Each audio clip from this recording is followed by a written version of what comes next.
The City of Southfield regular meeting agenda of the City Council will come to order for February 23rd, 2026 at 6:10 p.m. If we can, Mr. Clerk, if you can please do a roll call.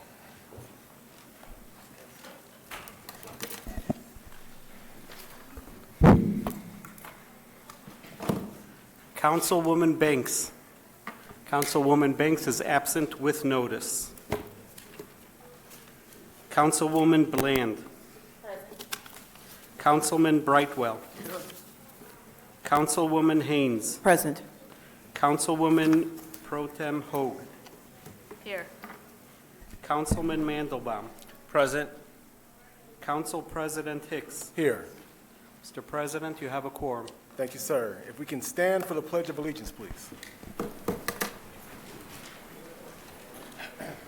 Pledge allegiance to the flag of the United States of America and to the republic for which it stands, one nation, under God, indivisible, with liberty and justice for all.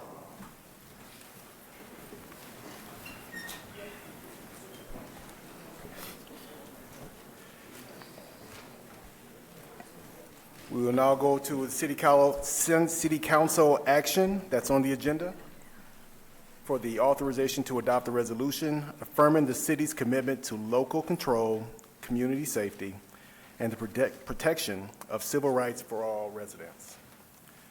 For those who are actually present when you came into the auditorium on this day, there is a resolution that we would like, in a statement from the city, that we would like to read and share at this time.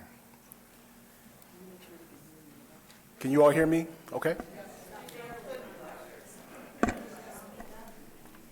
The City of Southfield remains committed to being a welcoming and inclusive community where all residents feel safe, respected, and supported. We understand that the recent immigration enforcement activity, both nationally and in surrounding areas, including within our own city, has raised concern.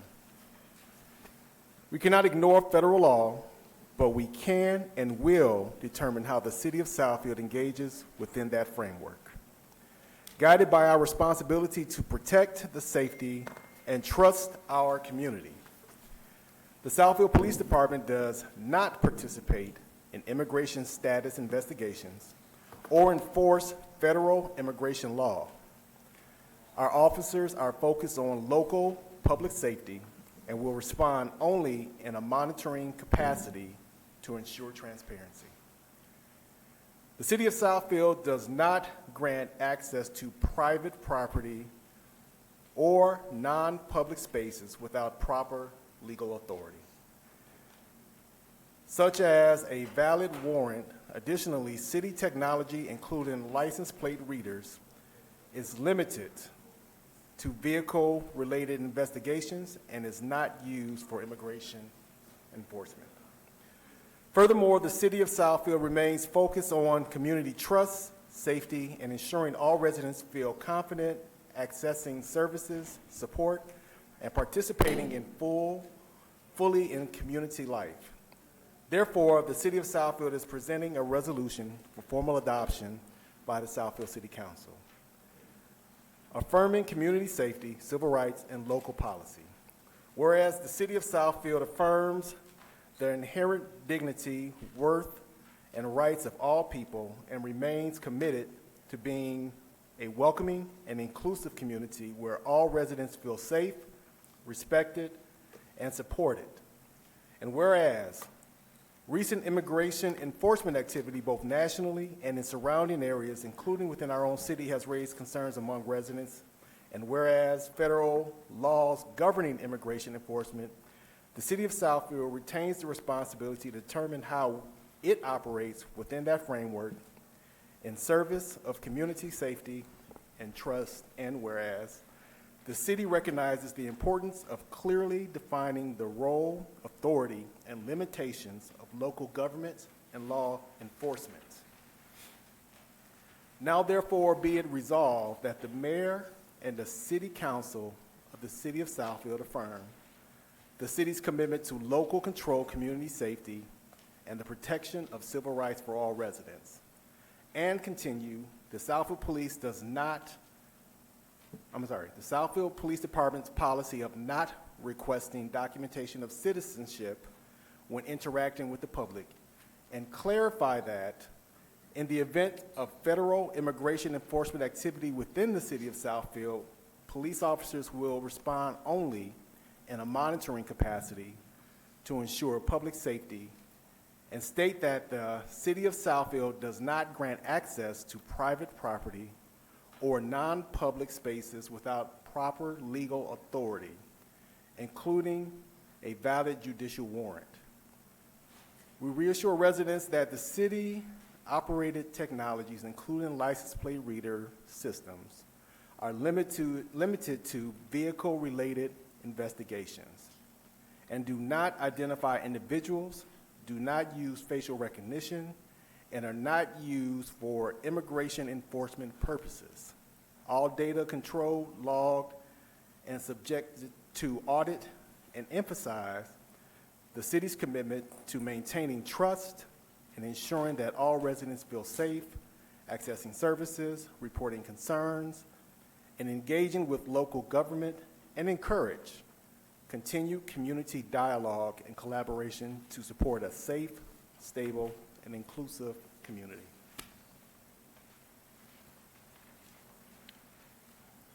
Mr. President, I move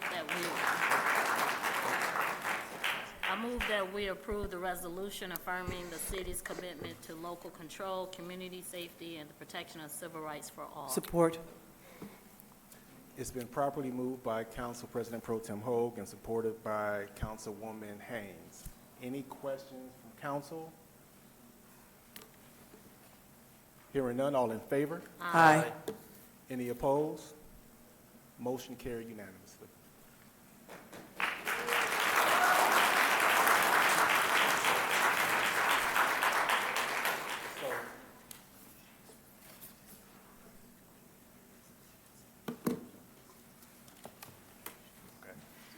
So even though we appreciate the applause, I ask that we hold our applause as we go into our communication period.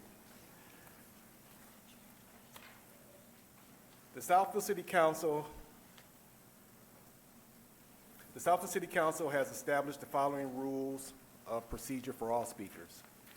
Each speaker will have 3 minutes to address the council. Each speaker is responsible for his or her comments, and the city of Southfield does not, by permitting such remarks, support, endorse, or accept the content thereof as being true or accurate. No speaker may make personal or impertinent attacks upon any officer, employee, or city council member or other elected official that is unrelated to the matter in which they perform their duties. No person shall use abusive or threatening language toward any individual when addressing the city council. Any person who violates this section shall be directed by the presiding officer to be orderly. If a person addressing the council refuses when so directed, such person may be deemed by the presiding officer to have committed a breach of peace by disrupting and impeding the orderly conduct of the public meeting of the city council, and may be ordered by the presiding officer to leave the meeting. If the person refuses to leave as directed, the presiding officer may direct any law enforcement officer who was present to escort the violator from the meeting. The council may not provide responses to public comment during this meeting, but if you have provided your contact information when you signed up for public communication, the city will respond more formally to you in the near future, should it be needed. The council may respond to comments at the end of communication if they're able to do so. So a couple of other little ground rules. When I ask that we are respectful of each other when you're coming to the podium. When you come to the podium, if you could please state your name and if you are a resident of Southfield. I also ask that we refrain from, clapping of hands, hand snaps, or anything that could disrupt the flow of the meeting. And if there are any signs, please do not have them blocking anyone in this room. With that being, I'm sorry. With that being said, first community person coming to the microphone is Elena Burke, Community Liaison.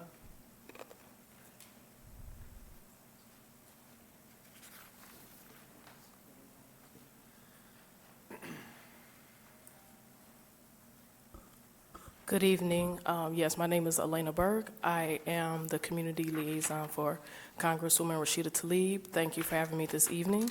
For the residents who are not aware, we have 2 neighborhood service centers, one in Detroit at West Outer Drive in Southfield, and our second one is in Southfield on Berg Road. Our office can assist you with consistent services such as Social Security concerns, veteran concerns, and any other federal or local concerns that you may have.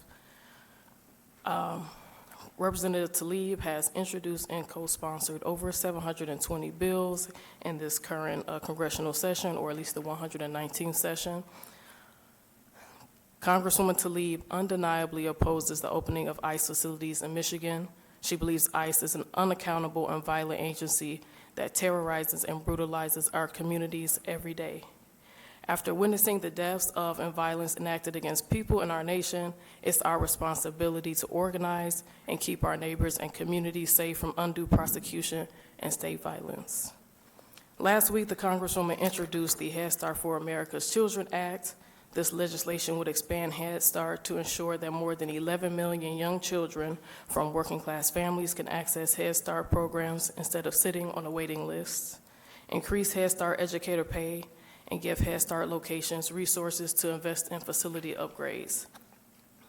She has also co-sponsored 15 bills, including the Stop Militarizing Our Streets Act, which will prohibit the Department of Defense-owned manufacturing plants and DoD contractors from selling military-grade assault weapons and ammunition to civilians.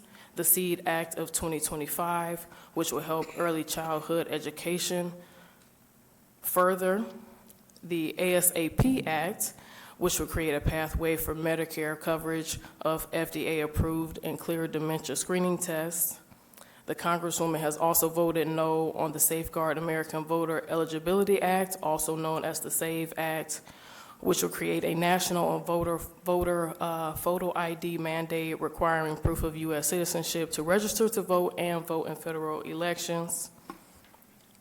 Apart from that, Congresswoman Tlaib has been able to secure more than $15.75 million in community project funding for our community, including $3.1 million for home repairs in Southfield, $850,000 for supportive housing for aging out foster care youth, and $250,000 for a mile-long reconstruction of Mount Vernon Street from Southfield Road to Greenfield Road. And right now, we are currently working on a Know Your Rights Town Hall in Southfield, which will be happening in March. The date, time, and location is to be determined. Thank you. Thank you for your comment, and please extend our thanks again to Congresswoman Tlaib for her continued support of Southfield. I will. Thank you. I'm noticing a lot of people standing in the back of the room. Just as an FYI, we do have an overflow in our Southfield Pavilion to my left and to your right, where you will be able to hear and see the meeting. And those in the pavilion who want to have and signed up for public comment, we ask that you, when your name is called, begin to head this way for you to give your comment. What I will do is I'll start giving the names of the people who have signed up and maybe 1 or 2 people who are coming after them, so that we can start having you kind of tee up so that we can kind of keep this flowing well. The only other thing that I wanted to mention before we continue on, many of you have signed up for a similar topic, and if the comments have been made already, we ask that you consider maybe possibly yielding your time. But if you still want to speak, you do and you can do so. Michael Ross. Yes, sir. Please state your name and if you are a Southfield resident. My name is Michael Ross. I've been a Southfield resident for 26 years. I'm speaking about an issue that's also really important, different issue. It's about a petition that's going around right now and getting a lot of signatures. It has different names. One is called Secure the Vote. One of them is Citizenship Proof of Vote. You've probably been reading about it. It's been Congress, our U.S. Congress is also working on something similar. Now, this sounds good. It says you have to be a citizen to vote. And people like it, and the polls say people like it. But it's very, very dangerous. And so why is it dangerous? Because it's hard to prove you're a citizen. How many people do they have the birth certificate? I had to go to Herman Kiefer, drive down there, spend money. Some people can't do those things. They don't have time, they don't have the money, whatever. But what they don't tell you is that when you register to vote, your citizenship is automatically checked. So this is a false issue. They made up an issue. Why do they do that? There was only maybe a dozen people in the last election that supposedly didn't have their proof of citizenship. When they were looked into, only 2 or 3 in the whole state out of millions of voters were not citizens. That's 0.0002%. It's so low, it's absurd. So why do they do that? What's going to be the result of this? Well, you're going to have to prove you're a citizen every time you go to vote, and that's going to hold up things a lot. And we don't even know, is a driver's license proof of citizenship? Is a passport? We think that would do it. A birth certificate? That would probably do it. What about other things? What about state ID? We're not exactly sure. I can't answer that. We don't really sure. We're just not sure how that works. If you look it up on ChatGPT, which everybody uses now, it'll say voting is secure, and very, very few non-citizens vote. So, I mean, that's sort of a proof. But the real thing about this is that it will really not only make it harder for the clerks here, but in the state clerks are going to have to deal with this.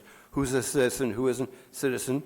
And it's going to gum up the works. And I think that's the idea. Who's sponsoring this thing? Why do they want this?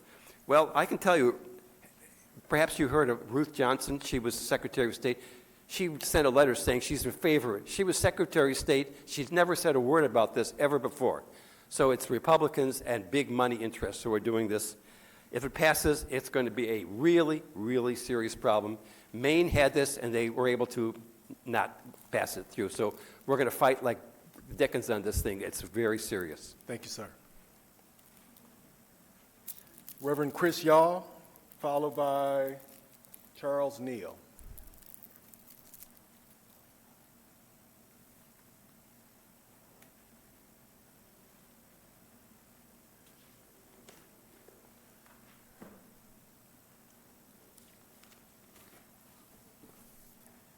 Well, good evening. Good evening, Mr. sir. Mayor, City Council, it's nice to see you. My name's Reverend Chris Yaw, and I serve as an Episcopal priest here in Southfield, where I've been the rector at St. David's at 16200 West 12 Mile for the last 18 years and counting. And I want to use my 3 minutes in 2 parts. First, I'm here to invite the City of Southfield to help us make history. In the fall of 2026, we hope to host the first ever Southfield Pride event. Not simply a festival, but a public affirmation that LGBTQ plus residents and families belong here, that their joy belongs here, that their safety belongs here. We are asking the city to partner with our congregation, with members of St. David's in 3 specific ways. First, to suggest individuals who might serve on our organizing committee. We want this to reflect the full beauty and diversity of Southfield. Second, to consider financial support or gifts in kind that might include access to public space, logistical assistance, or city services to help ensure the event is safe and welcoming. And third, to stand publicly with us. A Pride event says something about who we are as a city. It says Southfield is not afraid of love. It says that we know diversity is not a threat to manage, but is a strength to celebrate. And now for the second half of my time, I'd like to speak about something heavier. I'd like to put on my hat as a founder of Lift Up Southfield It's a consortium of 9 congregations here in Southfield that's committed to the flourishing of our city. You can find out more at liftupsouthfield.org. We've been around for probably 10 years or so. Lift Up Southfield is beginning a weekly prayer vigil outside the Icefield office at Corporate Drive and at Coral Gables every Wednesday from 7:30 to 8 o'clock. I brought you guys some flyers so you can mark it and put it on your refrigerator. We're gathering because many in our community, as we know, are living in fear, in my congregation as well, as immigration enforcement expands in the area. We're praying for those detained and their families. We are praying for ICE officers. We are praying for reform. Specifically, we're calling for clear, humane procedures. The officers show identification, uncover their faces, wear body cameras, and use only properly vetted warrants. These are not radical demands. They are basic standards of transparency and of accountability. I respectfully ask this council to use every tool available, as you have at the beginning of this meeting, to advocate for reform and press for a temporary closure of their newly staffed office until these standards are in place. Our city should not be a place where fear operates in the shadows. And I invite each of you to join us at our weekly vigil. Come stand with us. Come pray with us. Come listen. 30 minutes on a Wednesday morning can change the temperature of a city. We have seen how the public can make their voice known and cause real change in the direction of our society. Southfield is at its best when we widen the circle, when we protect the vulnerable, when we insist that public power be exercised in the light. I want to thank you all for your leadership. As somebody who's watched you and known many of you for many years, I want to thank you for your courage. I want to thank you for doing your part in creating a city where love is public and power is transparent. Thank you, sir. Thank you. Mr. Neal, Charles Neal.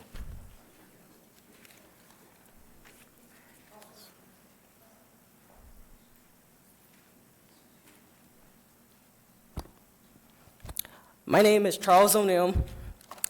I'm 15 years old, and I'm from Detroit. And I'm here because too many of you people won't speak up for yourselves. We're watching all of these things happen like it's a TV show. ICE moving into Southfield, an election denier, counting your ballots. 2026 is being taken from us. And what are we doing? Sitting on our couches saying, oh, that's terrible, and waiting for the next episode. I wonder, are we going to keep waiting for the grand finale to happen until families are actually being taken off of your streets, until your votes don't count anymore? And when do we learn to turn the TV off and do something? First, they came for the socialists, and I did not speak out because I was not a socialist. Then they came for the trade unionists, and I did not speak out because I was not a trade unionist. Then they came for the Jews, and I did not speak out because I was not a Jewish. And then they came for me, and there was no one left to speak for me. An election denier is your city clerk.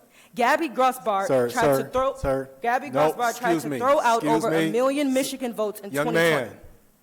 Young man, please. Sir, We're my not time gonna- is running out. I understand. He was but- in D.C. on January 6th, and now he controls your phone. Sir, Point of order, sir, if I may, to the chair. I asked at the beginning of the meeting with my statement that there's no pertinent attacks against it. Sir, respectfully, I asked you not to mention It wasn't, it my was name. facts.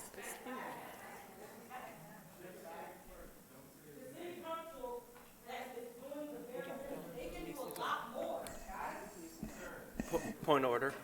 Yes, sir. We need to keep moving, and he can continue or he can yield his time. And you shouldn't be passing out flyers in the middle of our meeting. You shouldn't do it. It should be the police. Wanda Staten. Oh, Gabby. Mm-mm. Young man, you cannot pass those out in officer. Can you please talk to the young man? So good evening, Mr. Mayor. Thank you for being at Empowerment yesterday. It was good you were there. Ma'am, Appreciate that. If you don't mind, if we can start your time over, we just want to Okay. get the meeting in order for a second, please. Start. Wait. Just one moment. It's taking long.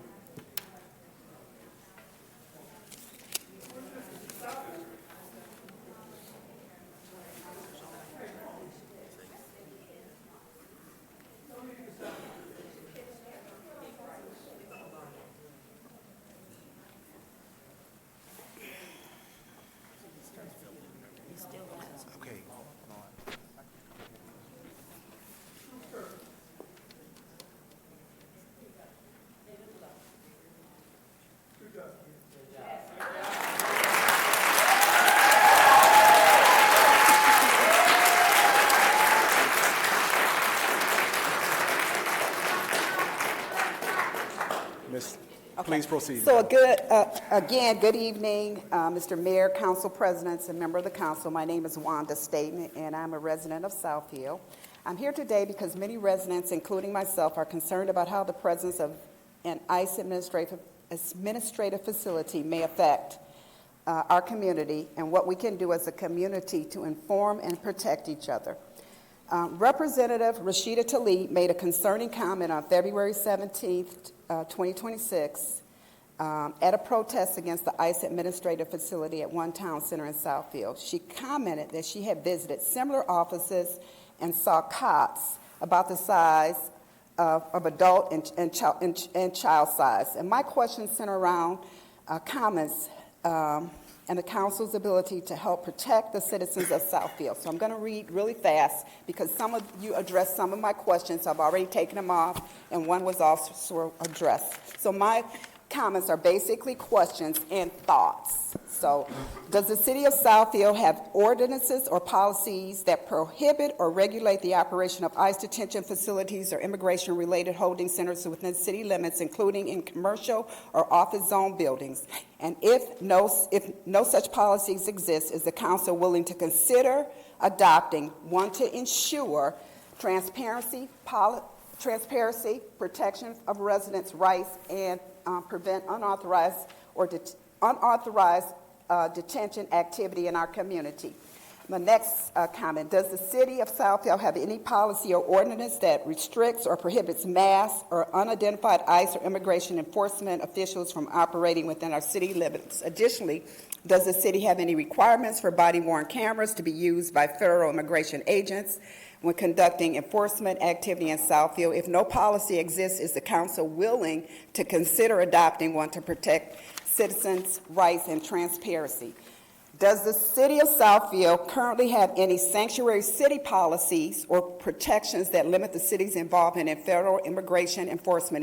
If such policies exist, are they publicly available on the city's website? And if no policies exist, is the council willing to consider adopting one to ensure clarity, transparency, and protection for all residents? Sacramento, for example, updated its immigration platform to make sure city-owned properties aren't used for ICE operation, that the local police don't share information with agents. What do Southfield residents do if they are approached by ICE or Border Patrol within the city? How is the city educating citizens about their rights? Are there resources or guidelines posted on the city website? And if not, is the council willing to make this information publicly available? And lastly, does the council have any recommendations or support community-driven strategies such as neighborhood whistle alerts, rapid notification systems, or know your rights training to help residents look out for one another during federal immigration activity? If these programs or guidelines, Thank you very much, ma'am. they exist, or are they posted on the city Thank you. website? Thank you. Thank you. Do you have my questions, or would you like a copy of If them? you could please leave them, well, I would like to. Who do I leave them with? Victoria Cole, followed by Larry Roberts. Victoria Cole.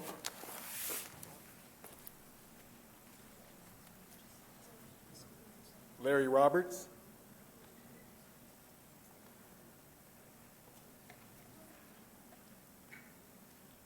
Nadav Paz Greenapple.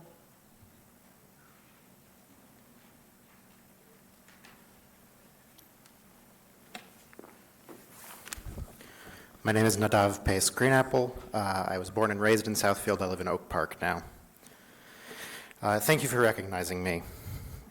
My mother lives within a stone's throw of this building, and her father was a Jewish refugee who fled the Nazi occupation of the Netherlands and came to the United States at a time when few, if any, immigrants were allowed in.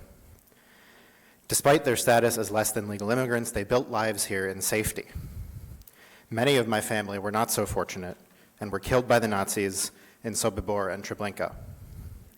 I will not be so naive as to say that we must learn from history before we are doomed to repeat it. The rise of fascism in our country makes it abundantly clear that we learn as much from history as a rabbit learns from an experiment performed upon it. And now ICE, our modern-day Gestapo, or slave catchers, or whatever particular historical analogy one wants to employ, are not only here at our doorstep in Southfield, but have been handed the keys to the house. It is imperative that the Southfield City Council do everything within their power to protect our community from the depredations of these fascist kidnappers and murderers. In addition to today's resolution, the city should 1. Ban ICE from all city property and especially from all polling places. 2. Sign no agreement between Southfield PD and ICE. Ban any municipal or police collaboration or co-enforcement with ICE. Make clear the consequences that officers would face for transgressing that ban. Submit a letter to Redico requesting that they terminate their lease with ICE in the name of public safety and protecting our community. Excuse me. This office Not will be acceptable. used by ICE and DHS to produce the legal justification for their attack on our community. It is the place from which they will track, monitor, and surveil us and our neighbors. Fascism is not only ushered in by masked men with guns on the streets, it is supported by the actions of bureaucrats who sign papers, request warrants, and sign legal memoranda. To claim, as Redico has, that this office poses no threat to our community because it will be used only for bureaucratic purposes is to engage in dangerous obscurantism. ICE presents the same threat to our community whether they wear body armor or business suits. It is the responsibility of the Southfield City Council to take further action now in order to protect the city you serve. Lastly, I express my support for and agreement with the brave young man's comments earlier this evening regarding Mr. Grossbard, which, to paraphrase the rules of conduct, directly concerned the manner in which Mr. Grossbard performed his elected duties. Thank you for your time.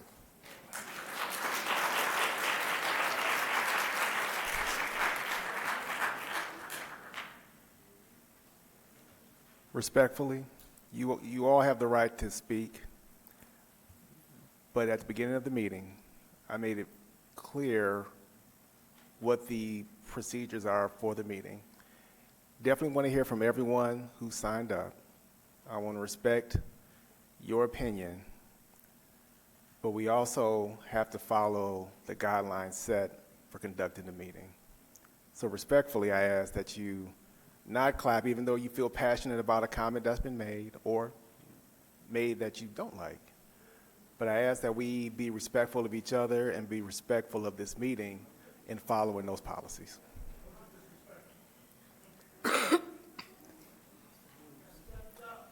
No, I'm not trying to shut anyone up. What I'm saying is, excuse me, this is not going to be a going back and forth. I've stated what the rules and the policies are for conducting the meeting. If we have to recess, we can do that also.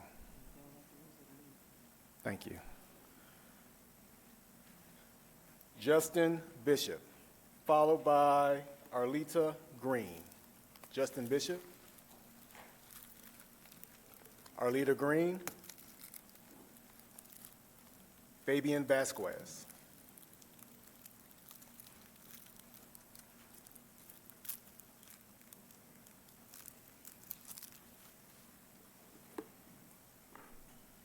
Good evening.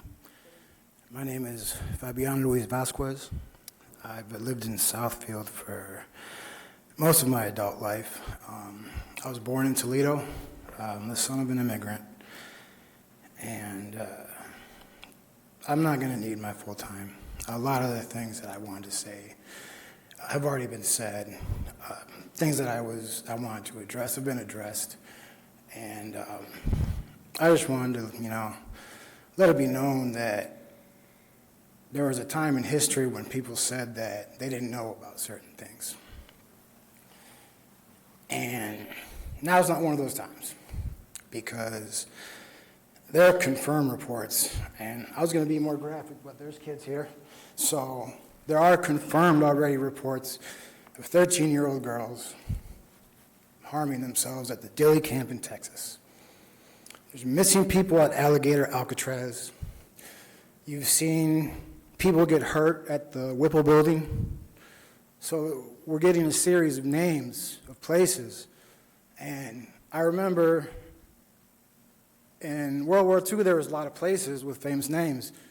So I would just love it if the community that I chose to raise my family in, that I believe in, would not allow Southfield or Romulus or any other place here to become one of those places, to allow your community to suffer. because I just want everyone to know, 'cause I'm trying to hold it together, that no matter who you are, LGBT, Jewish, Muslim, black, whatever, Asian, anybody that I can't name, that I have your back. And I just hope that my community has my back too. Thank you. Thank you, sir. Lauren Fink, followed by Chashaw Johnson.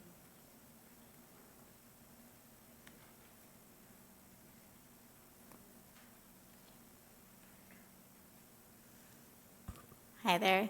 Good evening. Thank you so much. My name is Lauren Fink. I'm a Southfield resident. I'm a member of Detroit Jews for Justice and the Southfield Neighbors Action Committee, which was formed just a couple weeks ago because of the ICE office that is opening up right here in our own community.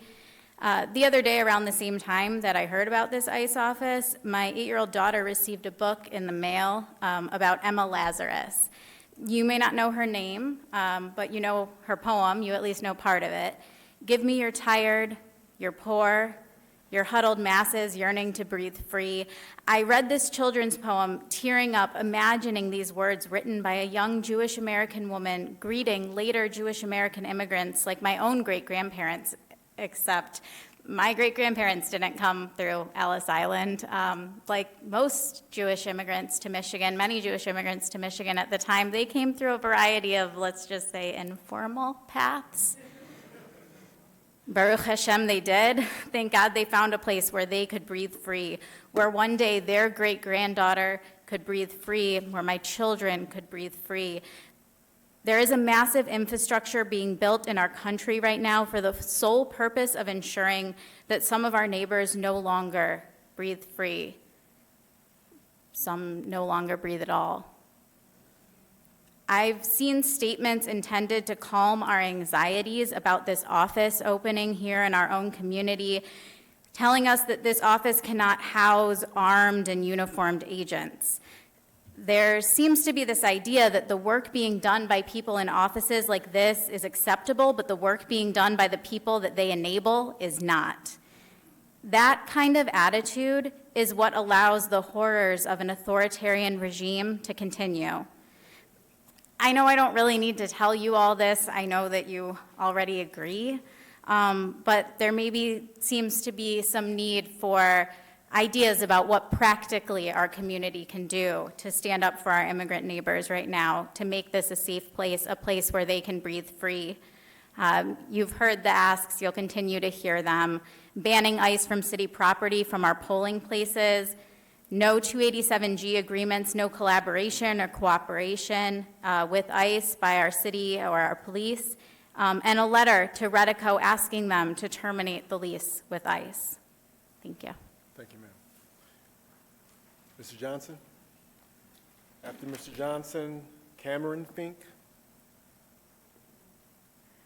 Hello, everyone. My name is Chasha Johnson. I go by CJ, and I use they, them pronouns. I'm here, like many other people, to speak about the indignities that our community is currently... If you don't mind pulling your microphone up, thank you. Yeah, sorry about that. I won't repeat what other people have said, but I'm also with Detroit Jews for Justice and the Southfield Neighbors Action Committee. If you want to email us, our email is Southfield Neighbors Action Committee, all one word, @proton.me. And we can help you get plugged in. We're trying to make this really large. But one thing I wanted to bring to the City Council's attention that I think is new for most of us is some reporting out of actually Texas with the this is Minnesota, the Star Tribune, where ICE officials, not the boots on the ground people, but the ICE officials were actually instructing agents to outright ignore the Fourth Amendment. It did not matter. They were instructing people to use administrative warrants, which are not signed by a judge, to forcibly enter private property. We know this is happening. We know this is coming from people at the top, and that is why this office is so incredibly dangerous. Even if you don't believe the rumors that people are sleeping on floors, that people are being detained in administrative offices, these offices are being used to enable the very violence that we are trying to reject. It's extraordinarily important, like everyone else has said before me, that we use every single tool in our disposal. I really appreciate the words that the resolution that was passed earlier today, that is insufficient. We need to be doing more. And like Laura just said, we have a couple of direct asks. Let me see if I can. One of them is to send a letter to Redico. I know that's about as far as you guys can get, but I think that if we come together as a community and tell Redico that this is really bad for them, I didn't know their name before this, and now they have a bad taste in my mouth. I think if we just tell them that this is a bad business decision as a community, I think they're going to understand, because I don't know how they can't. I'll cede the rest of my time since the rest of those asks have been given, but thank you for your time, and I hope you have a safe evening. Thank you. Mr. Fink, followed by Mr. Fink, Emily Parr. Hello, my name is Cameron Fink. I'm a resident of Southfield. I actually moved here from Georgia, and I've fallen in love with Southfield. I've been here for 8 years. I love it so much I convinced my mother to move here, and we've had a wonderful time here. One thing I like about Southfield is a place I can be proud to be. I didn't always feel that way in Georgia for a variety of reasons. My hometown is famous for a lynching, for example. It was a hard thing to be able to tell people about that I was from Georgia and feel proud. For Southfield, it had been different. Seeing the overall indifference to the ICE office building in Southfield has changed that. Since I read the article published by Wired, which frankly I wish we had heard about it closer to home, that ICE was opening a building here, I've had a pit in my stomach, feel vomit in my mouth, and I work in healthcare. I like to think I have a pretty strong stomach, but I can't shake the feeling. I do appreciate the statement you made at the beginning of the meeting about your commitment to an inclusive and welcoming community, but it doesn't calm that feeling. I've also spoken with people at Redico extensively. They've told me that we're overreacting, the media is lying, and this lease is insignificant, to quote them.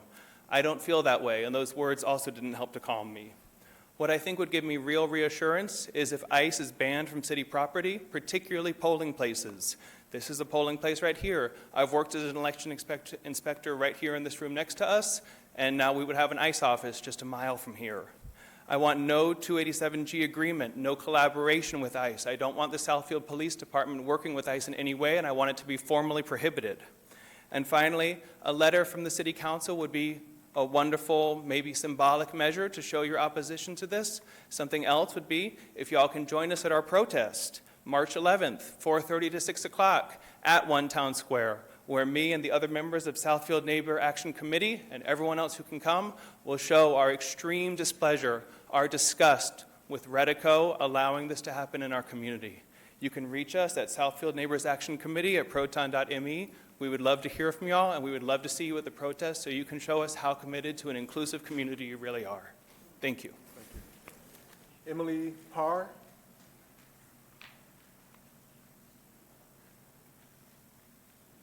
Followed by David Green.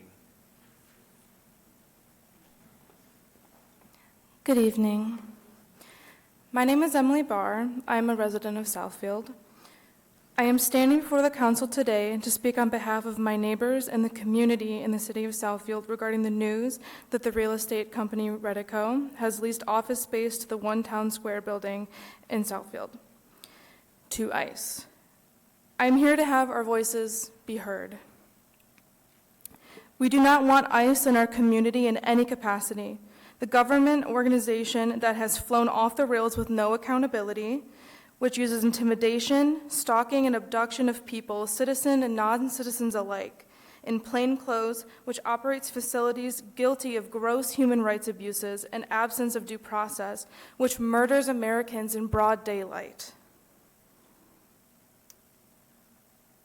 cannot exist in our community.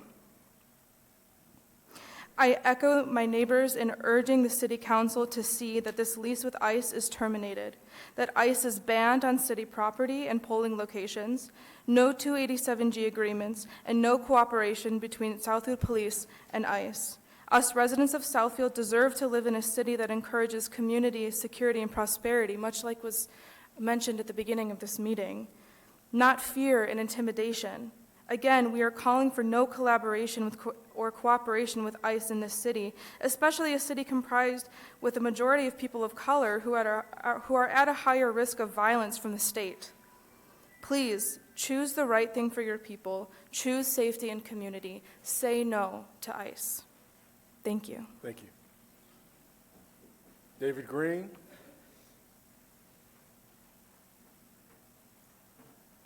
Reverend George Coventry. Reverend George Coventry. Followed by Danielle Zimmel.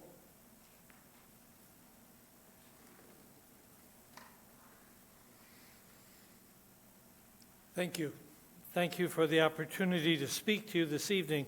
My name is George Coventry. I'm a retired United Methodist pastor who chose to retire here in Southfield in 2015. I'm speaking to express the horror that I felt on hearing that ICE was coming to set up offices here in Southfield. My wife and I chose Southfield for very specific reasons. As a United Methodist pastor, I basically retired homeless. I was no longer housed courtesy of the church. Southfield represented for me the best of what I sought in a racially and economically diverse community, open and inclusive, with a great library, community center, and a city services. We love our neighborhood and our neighbors, and I am thankful to live in such a welcoming community. I would support anyone or any group or organization that would continue to make Southfield better or more welcoming and a diverse place. ICE represents the complete opposite. Allowing ICE to move in next door is chilling, both literally and emotionally. Now, I've heard the argument that these offices are only administrative, so what's the harm? According to the Oxford Dictionary, administrative relates to the running of a business organization, its management, record keeping, scheduling, communications. It is the very backbone of an organization that supports staff and management, everything from daily operations to carrying out strategic goals. It may not be feet on the ground, but it will be responsible for putting them there, for meeting quotas, for keeping warehousing records. They cannot be separated from the masked troopers in the street. Tell Redico LLC, no, not here in Southfield. Finally, last fall, I saw a play called Here There Are Blueberries at the Detroit Public Theater. The play focuses on an album of photos taken at the Auschwitz-Birkenau concentration camp in 1944, discovered by an American Army intelligence officer and donated to the Holocaust Museum in 2007. The photos show none of the victims, no emaciated bodies, no barracks, no barbed wires, no separated families. They simply show the mundane, everyday life of the Germans who worked at the camp, mainly a group of office workers and SS officers who were just administrators, keeping records, logging in the trains, keeping the track of the numbers, who went to the right, who went to the left. The play gets its title from a photo of a group of young women sitting on a fence at an alpine resort eating blueberries. Thank you, sir. I'll let you go a little bit over, but thank you, sir. Okay. Well, I just want to say that just because GSA says its only function is administrative, the issue is dispatching our neighbors. And detention, warehouses, and administrative offices, they're one and the same. Thank you. Thank you. Danielle Zimmel, followed by Mike Brewer. Hello and good evening. My name is Danielle Zimmel. I'm a resident of Southfield in District 17. I'm here this evening to submit my testimony in opposition of ICE within the city of Southfield, as well as to employ all of you to support policies and practices, concrete policies and practices that will keep our community safe from ICE. While the city has stated they have no legal authority to block the private lease of ICE offices at Oakland Town Square, this is not something that our community wants. While the lease explicitly prohibits law enforcement or detention activities on the premises, how do we know that our police department and our city officials are not going to enable these things from happening through complicity? ICE will be using this space to coordinate administrative and legal functions that are going to instill terror throughout the region. While our police department does not currently have a 287G agreement, what else is in place that's concrete to keep our neighbors safe? Will our police respond to public school and healthcare settings if ICE shows up? Will they be there to help keep those spaces safe? Or are they going to contribute to the harm that ICE will cause as they surveil and detain people without due process that's required by law? As a public health professional, we rely on evidence to make informed decisions, so I have some stats to share with you on the impact of immigration enforcement activities. The threat and fear of deportation is harmful to people's physical and mental health, shown to increase stress, cardiovascular risk due to worry. It impacts emotional well-being, contributes to negative health states, and symptoms of post-traumatic stress disorder in children, not only children, obviously. The detention centers that are going to be coordinated here in our city are going to help contribute to spreading of infectious diseases through the horrible conditions that are caused by poor living standards, overcrowding, neglecting medical care. There's also a history of reproductive abuse in detention settings, including forced sterilizations. All that's going to be coordinated here in our city. On a personal note, my spouse and I purchased our first home in Southfield in 2021 because we wanted a place that was going to be safe, welcoming, and diverse. As a person who comes from a multiracial, ethnic, religious family, this last aspect of diversity was crucial for me. You would never know looking at me, but I'm half Ashkenazi Jew, Eastern European. I'm also half Mexican. As ICE's activity has been growing in the metro area, every time I leave my home, I'm afraid. I was born here, but I asked myself, do I need to carry my passport with me every time I'm going out of the house? My white father wouldn't have to do that, but my brown Mexican mother does. Will I even be listened to if I'm racially profiled and stopped? We're living through authoritarianism, not dissimilar to that which my Jewish grandfather fought against the Nazis in World War II. He'd probably be rolling over in his grave right now. We're watching ethnic cleansing occur in real time, and the fear our undocumented neighbors and citizens like me are experiencing is real and constant.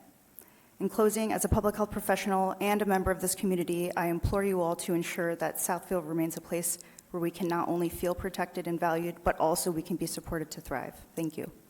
I also have a packet of stats that I'll put here that are informed by public health evidence. Thanks. Thank you. Mike Brewer, followed by Elijah Kranz. Mike Brewer. Hi, good evening. My name is Mike Brewer. I don't live here, but my daughter goes to school here at the IXL Southfield. A number of months ago, I came before you asking you to remove a gun store that was opening right next to that daycare, and to your credit, you made it happen. You got them moved. You got them to stop from opening. Let's do it again. This is different. This isn't a store. This is the federal government. I know it's a lot harder, but we did it once. Let's do it again. I just wanted to say that gentleman, the boy that spoke, that was very powerful and very brave. But he's a child, and we're adults. We shouldn't leave this world worse off than we found it. It shouldn't be on children. It should be on us. We need to find a way to make it happen. Thank you. Thank you. Thanks. Mr. Kranz, followed by Bozina Memborska. Good evening. My name is Pastor Eli, and I serve the Northwest Unitarian Universalist Church on Northwestern Highway.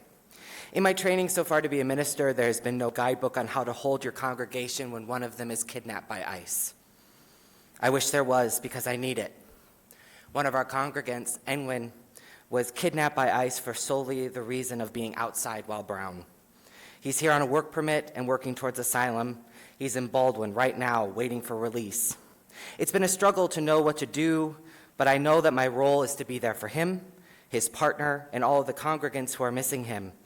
It is clear that that is the right thing to do. We like to act, we use. I am here tonight, and some of my congregants are down in Romulus. These meetings are connected. And I envy you tonight because the good and right thing to do is very clear here. I trust, because you are skilled council people, that you know everything that comes with allowing ICE into your city: violence, fear, and chaos. I know you watch the news and stay up to date on everything happening in the world so you can better serve your city. And respectfully, the statement given at the start of the meeting tonight is not enough. It is a blessing when the path to take is so clear. Do not welcome ICE into Southfield. No amount of money or revenue is worth the cost of having masked and gun-toting agents harassing our citizens in the streets while the admin is here calling the shots.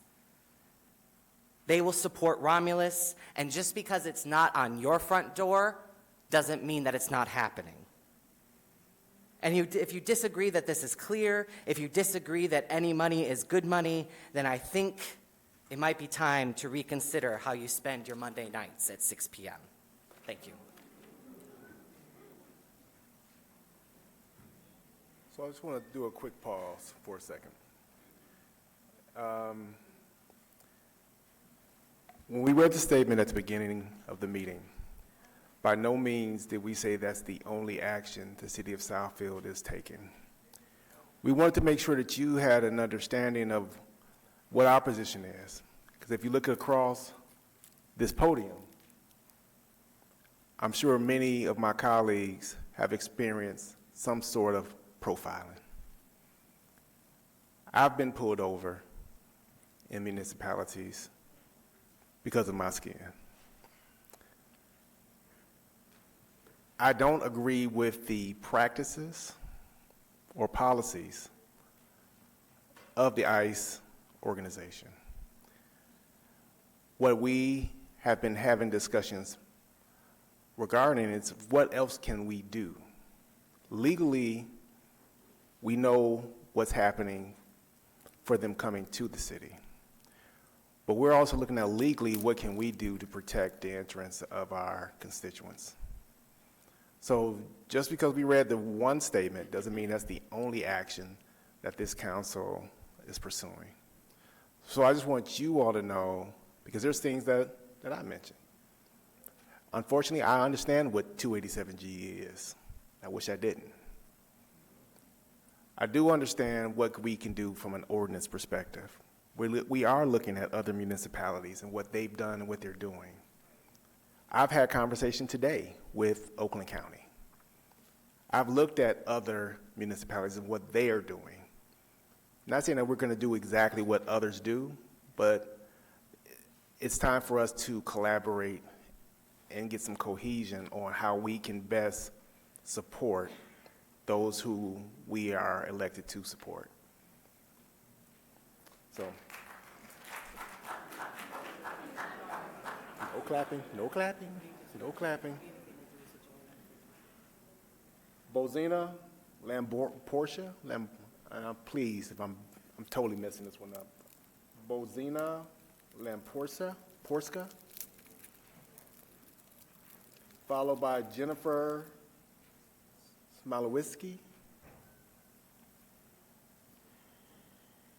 I apologize for totally butchering these names, but Bozina, B-O-Z-E, Bozina?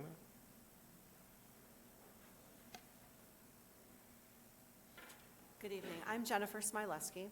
I am a resident of Orion Township. I am not here to replace the beautiful voices of the people of Southfield. I am here to try and amplify them. Neighbors don't let one another feel fear alone. They don't see a struggle and ignore it. Neighbors show up. Neighbors lift up. Neighbors provide a hedge of protection. Southfield, you are not alone. I don't get to vote for or against any of you. I offer you encouragement to be bold and brave, to do such things you never thought you would have to do, to protect your community from our shared federal government. ICE in its current form doesn't belong in Southfield. It doesn't belong in Oakland County. It doesn't belong anywhere. Be bold in your decision-making and the enforcement of your policies.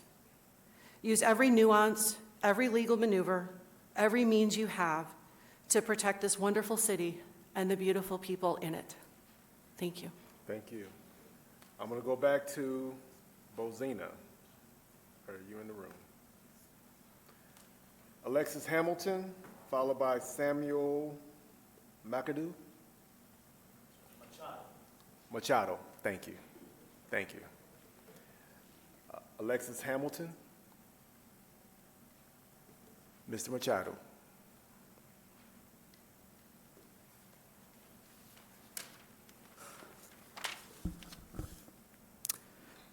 Mr. Mayor, members of the City Council, my name is Samuel Machado, and I'm an 18-year-old college student and resident of Southfield, Michigan. As a new voter, a proud son of Colombian immigrants who've been in this country for over 25 years, and a citizen of this city, I am here to express me and the Southfield community's undiluted opposition to the presence of immigration and customs enforcement here in One Town Square. In a statement to the Detroit Free Press, Mayor Seibert, you said that based on the information provided to the city, the leased space is intended for, quote, administrative and legal operations. But let me ask you this, Mr. Mayor, how exactly has ICE conducted itself legally less than 2 months into this year? Was it issuing non-judicial search warrants in direct violation of the Fourth Amendment? Or was it violating 96 court orders just last month in Minnesota? Was it when they gunned down U.S. citizens like Renee Nicole Good in the street in broad daylight? Or Alex Preddy?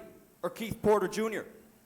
Or what about those who've died in ICE's own custody just this year, like Luis Cáceres, Geraldo Lunas Campos, Victor Manuel Diaz, Parody Law, Luis Beltran Yanez Cruz, or Heber Sanchez Dominguez?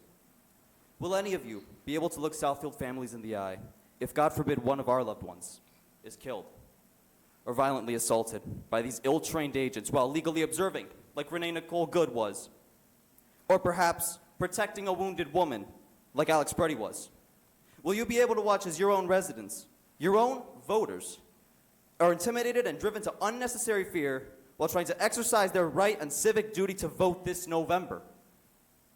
If the answer is no, as you may have expressed, then we, your constituents, are urging you to ban ICE agents from all city property and polling places unless they have a signed judicial warrant, to prohibit Southfield Police from assisting in ICE's operations, thank you, and to formally request that Redico terminate the lease with ICE.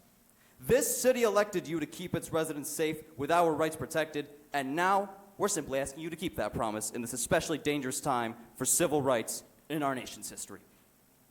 Thank you. Thank you. Kennedy Hamilton, followed by Sidney Carton.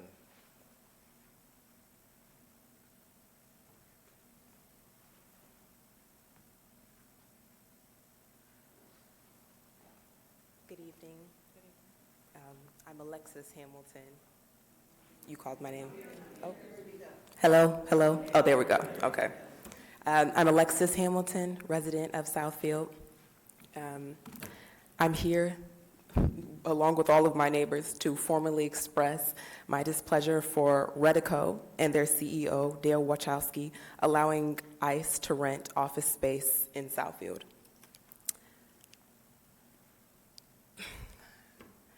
If we truly cannot stop ICE from leasing here, I implore you to do every last thing in your power not to support their mission. Here in Southfield, we love our neighbors. Here in Southfield, we love our neighbors. So let the record show very plainly that we do not want ICE here in any capacity. We do not trust that their facility will be used in an administrative capacity alone.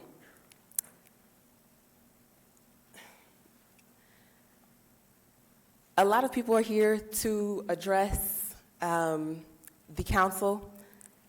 I would like to say very specifically to Redico, Southfield residents will not sit idly and allow you to kidnap our neighbors or terrorize our city. There will be no peace. Your phones will not stop ringing. Your emails will be full. Your businesses will be boycotted. Your leases will go unrenewed. and your names will be remembered in history for enabling these injustices. A lot of things have already been said by the neighbors who are in my room, the plenty of people who are in the overflow, and I would also like to say I'm so proud to be surrounded by my neighbors this evening, that we are all here together to speak out against ICE and Redico. Redico, the real estate development investment company, your CEO, Dale Wachowski, now is the time to make a different choice. Thank you. Thank you. Kennedy Hamilton? I'm sorry, sir, what's your name?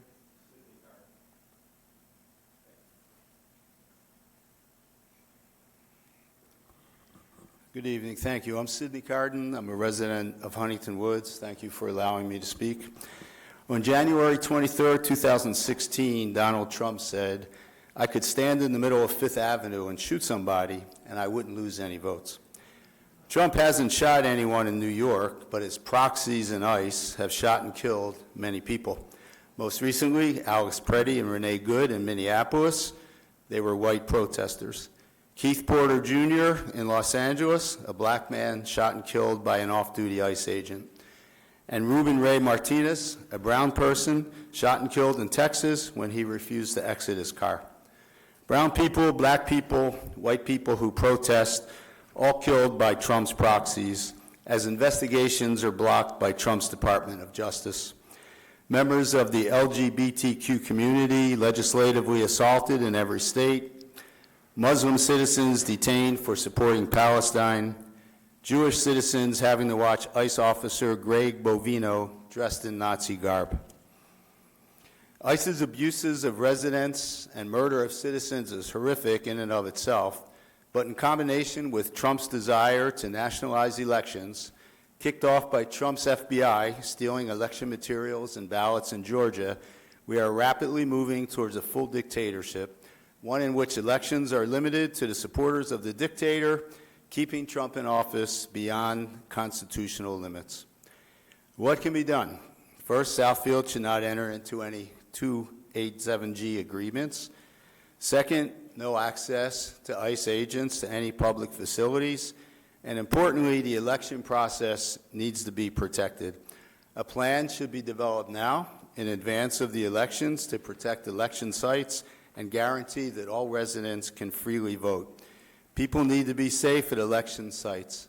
I thank you in advance for your support of our democracy and your fight against dictatorship. Thank you. Thank you. Ms. Hamilton, Kennedy Hamilton, followed by Nicholas Paisano.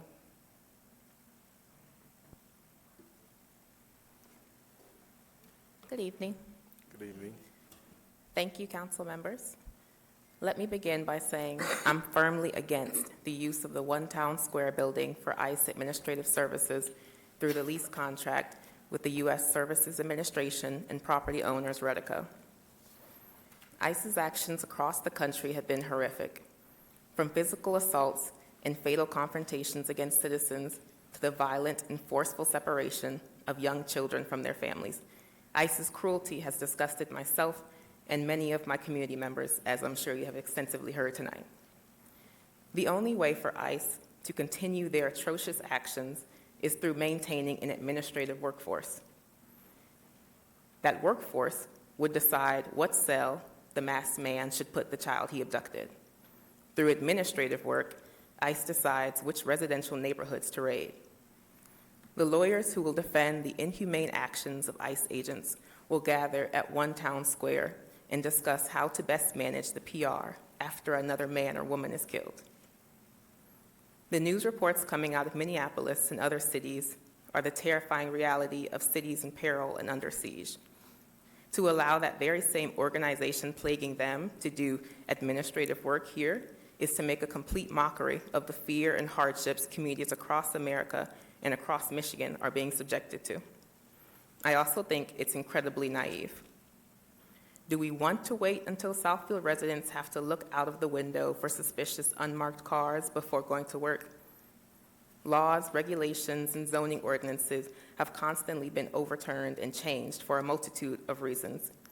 I don't have the power to make those changes myself. That's why I voted for you all, people in positions that do. But maybe we disagree.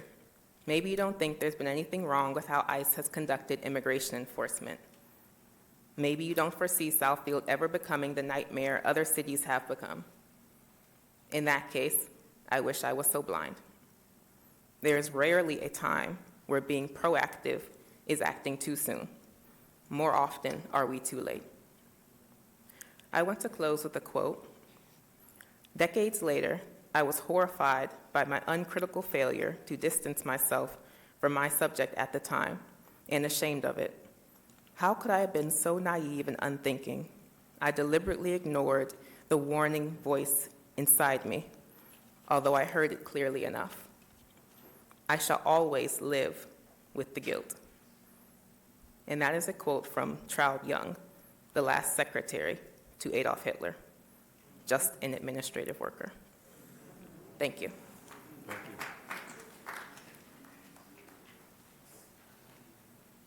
you. Mr. Paisana? Nicholas Paisana?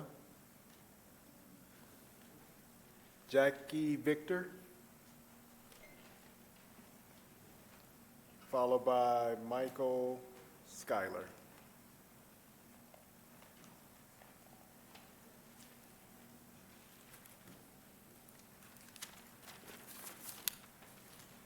Hi, my name is Jackie Victor.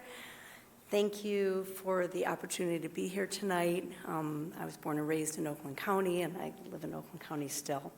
I wanted to actually thank you for your resolution you presented at the beginning of the evening. I think it's a great start, and I appreciate really the participation of this amazing group and all the really intelligent and moving presentations tonight. I don't have a lot to add to it, and so I'll keep it brief, but I did want to say this is what democracy looks like, and I hope that this is impacting all of you as well. I'm sure that it is. I'm here, of course, to express my strong opposition to the ICE offices in Southfield, and while I understand that this is not usual, it makes sense, for city council or any city government to say who it can and can't rent property. In a city or municipality, these are, as everybody has said, not usual times. And I think specifically professional buildings in Southfield or anywhere are not appropriate places for an agency proven to be violent, unaccountable, and operating outside not only common decency but the law. I would bring up a few points that I think it'll be detrimental to the city of Southfield. First of all, for public safety.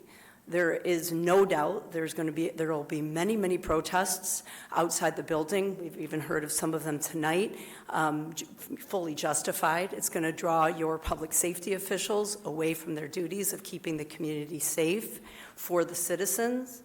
It, of course, could incite other opportunities for the public safety of the city to have to get involved in far more dangerous situations, as we've seen in many, many communities.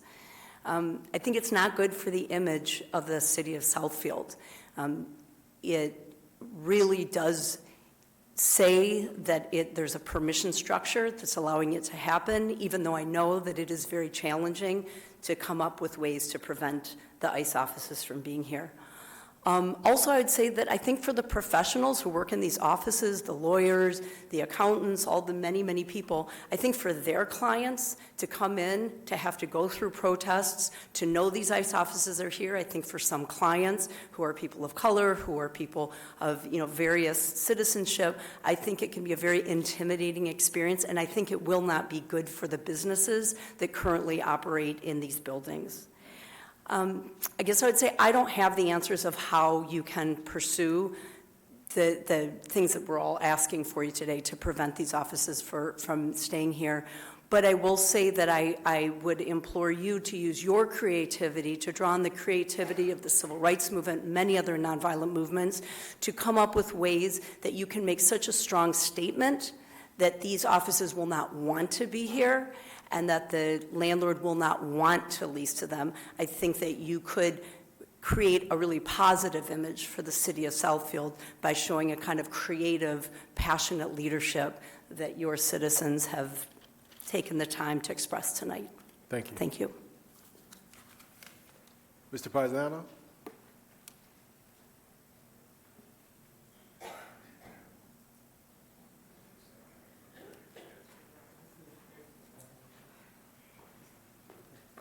Hello, council members. My name is Nick Pisania of Lathrop Village.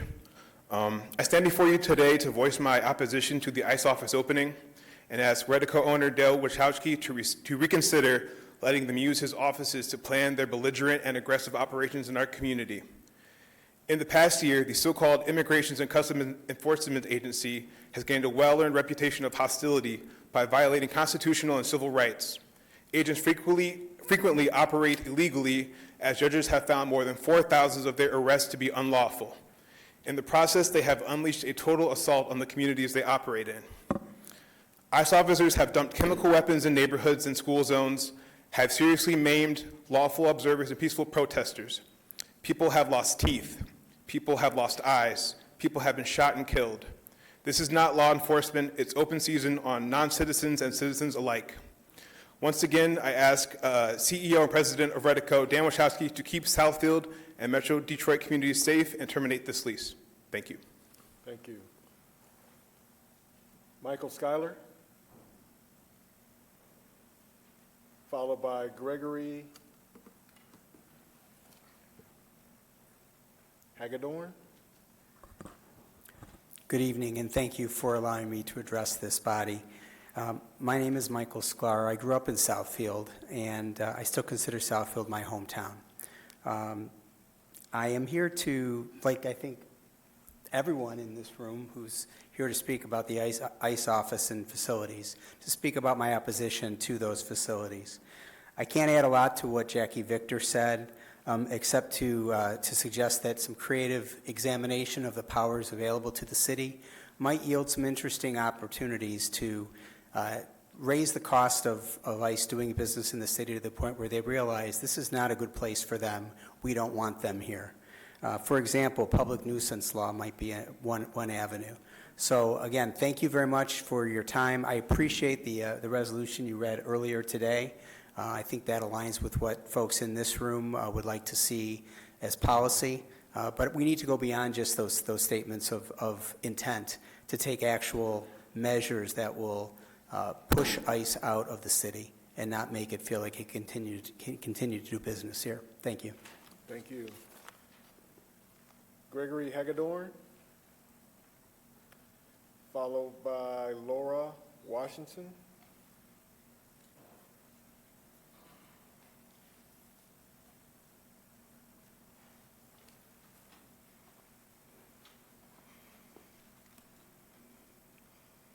Good evening, council people, and thank you for giving me an opportunity to speak Need you to today. speak into the microphone, please. Good evening, council people, and thank you for giving me an opportunity to speak today.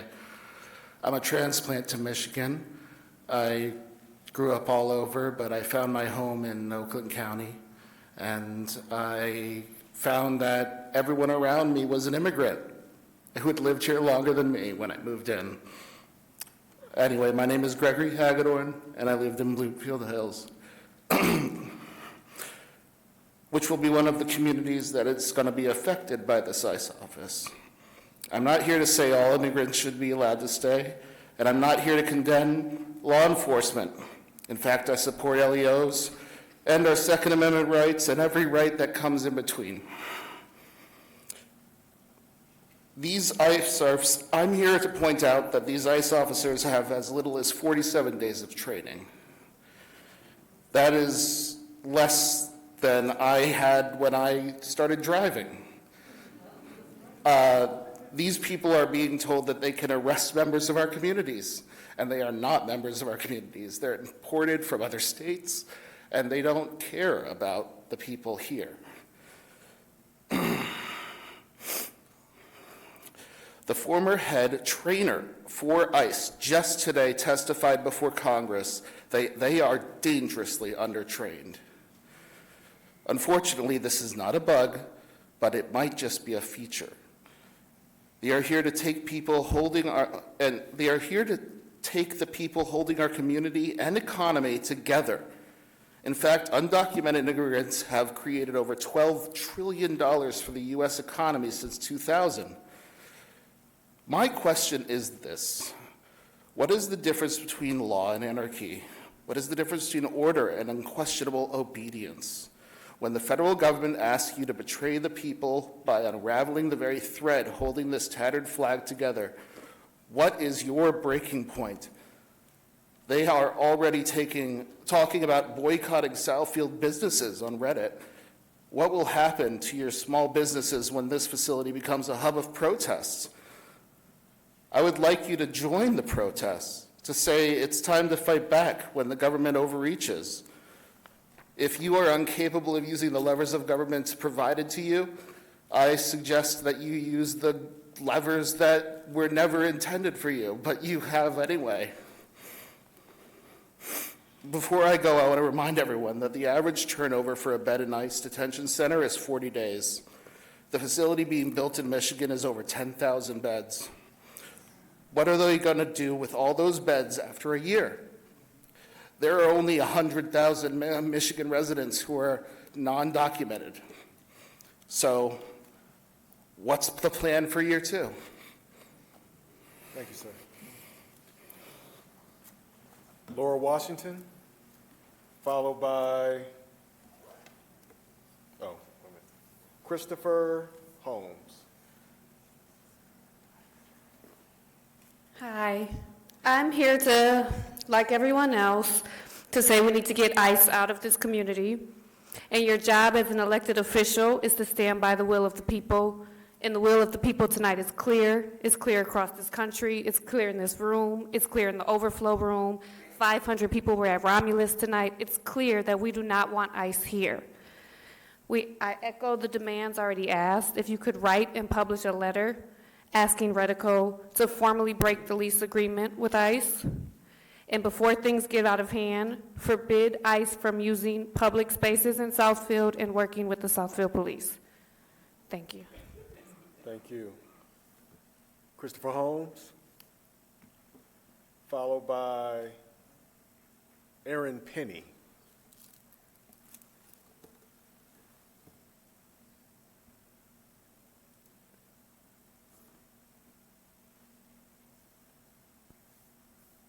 Christopher Holmes, Aaron Penny,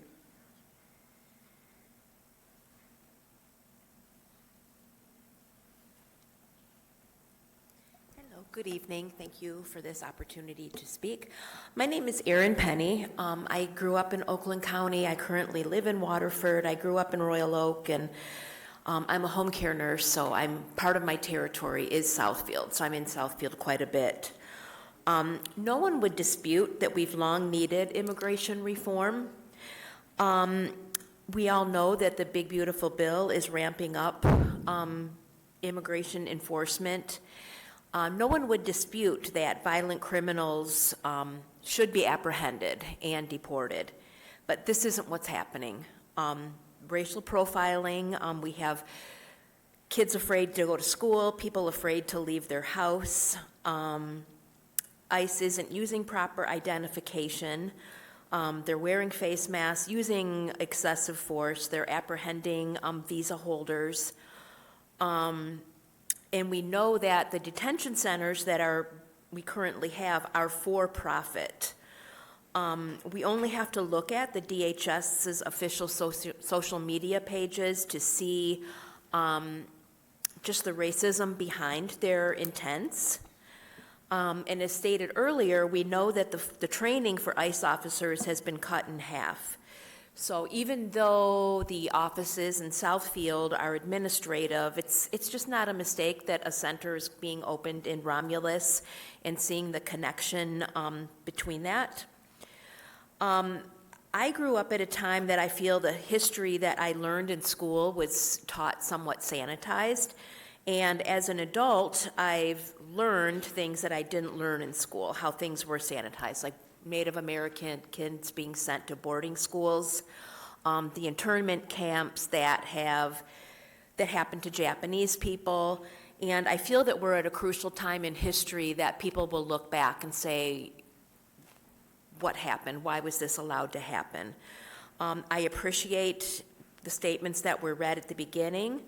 I just would like to know that that's being expanded upon, to do everything to voice opposition, a letter in opposition to Redico, for ICE to not be allowed at polling places, and to terminate the lease. Thank you. Thank you. Did Mr. Holmes come in? Christopher Holmes? Followed by Kim Jordan, then Greg Keeler.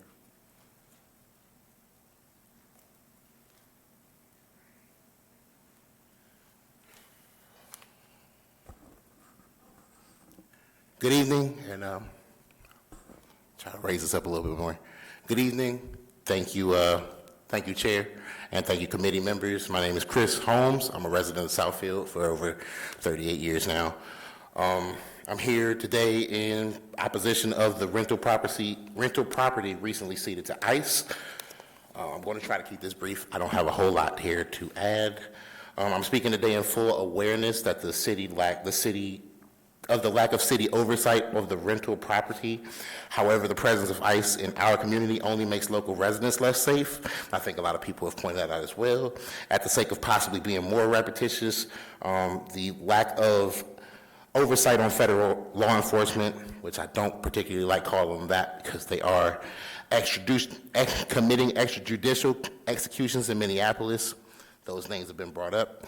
While it might not be a facility to house detainees or prisoners, the administrative branch of an armed militaristic force in our neighborhood tasked with the separation of families and violation of our constitutional rights. It's just the overall net negative. We really don't have to look outside of Michigan to find the effect of this organization on our local streets. You can look just on the other side of 8 Mile. And kind of in closing here, I will say that Southfield will not live in fear. I'm calling for the expulsion of ICE out of Oakland County at large and out of Michigan. Although I fully support the initiative of the proposals set forth by this body and spirit, the reality is that the jurisdictions of federal agencies often supersede local bodies by design, and I cannot be confident that these measures disparage the harm imbued by the presence of law enforcement minus local oversight. And I just want to read Paradox of Tolerance. Paradox of Tolerance is a philosophical concept suggesting that if a society extends tolerance to those who are intolerant, it risks enabling the eventual dominance of intolerance. That was created by philosopher Karl Popper, and it illustrates the times that we're living in right now. Thank you so much for your time, and thank you to everyone else who come to speak. Thank you. Kim Jordan, then followed by Greg Keeler.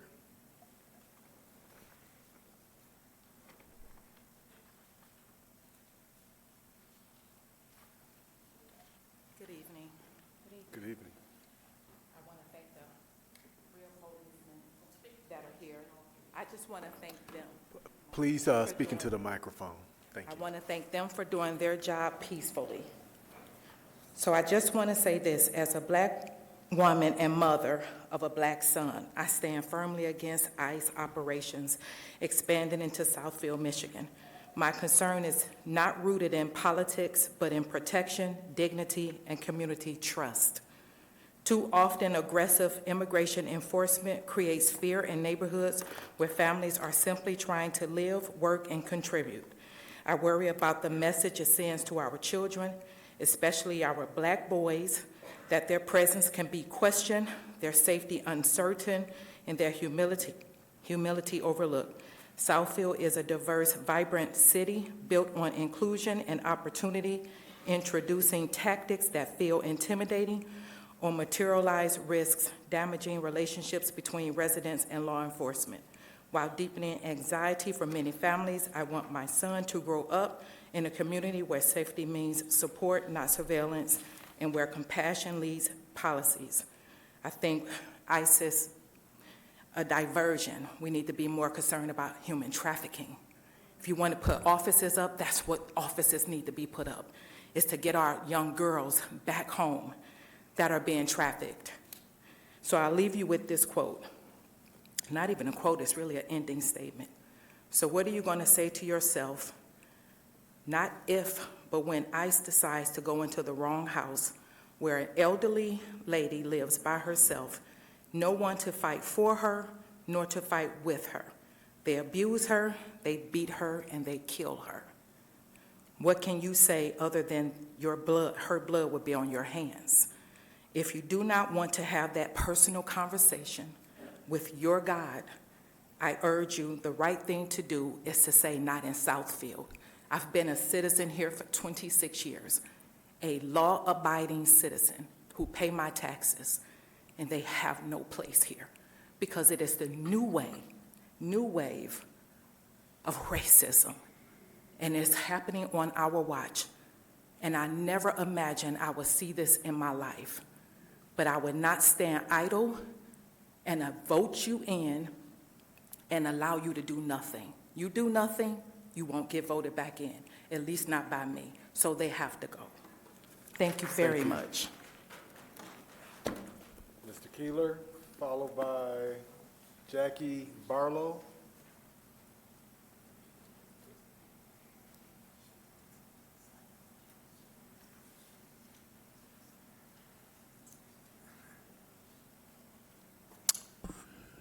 Greg Keeler, resident of Southfield.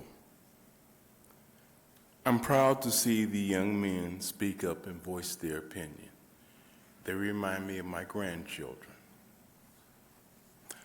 The thing I worry about my grandchildren they are of color.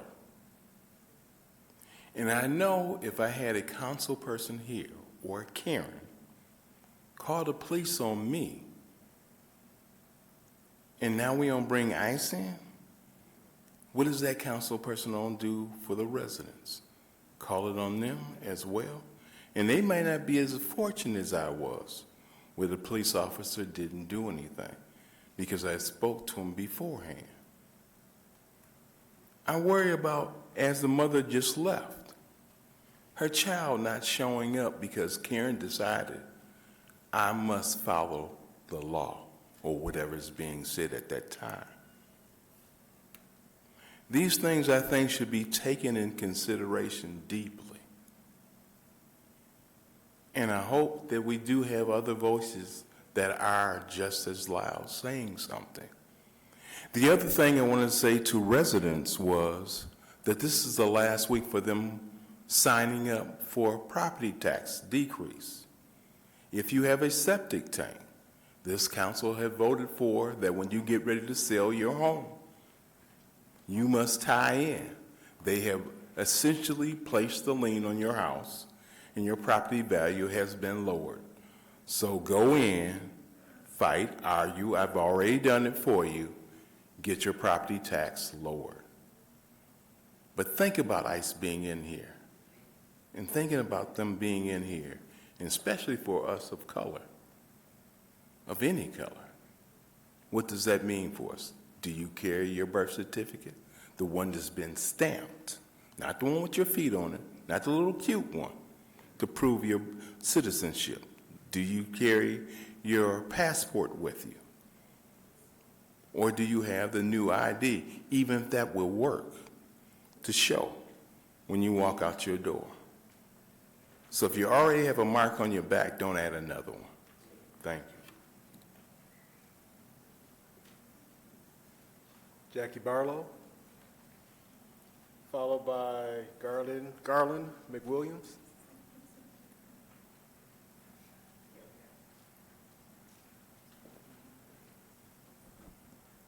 Good evening. My name is Jackie Barlow, and I'm a resident of Southfield. I'm here tonight because I do not want an ICE office in Southfield. I will keep my statement short to not echo everything that my neighbors have already said. But just before coming here, I was driving down Evergreen and I noticed the Dr. Martin Luther King Jr. banners displayed throughout the city. I love that Southfield hosts the longest running MLK March and celebration in the state. As a city, we talk a lot about peace. We've held ceremonies for peace. I've gone to them. We have a beautiful peace poles in 12 different languages right outside this building. This is the moment, right now, to stand up for what we believe in. Our Congresswoman, Rashida Tlaib, has spoken at press conferences saying how these offices she has seen with her eyes contain cots and are used to detain people. We've been warned that these facilities are not just for offices. The image of small cots for children is stuck in my mind. She shared that she personally saw these on the floors of the office buildings. This feels like planned cruelty, and I do not want it associated with Southfield. Please keep ICE out of Southfield. Thank you for your time. Thank you. Mr. McWilliams?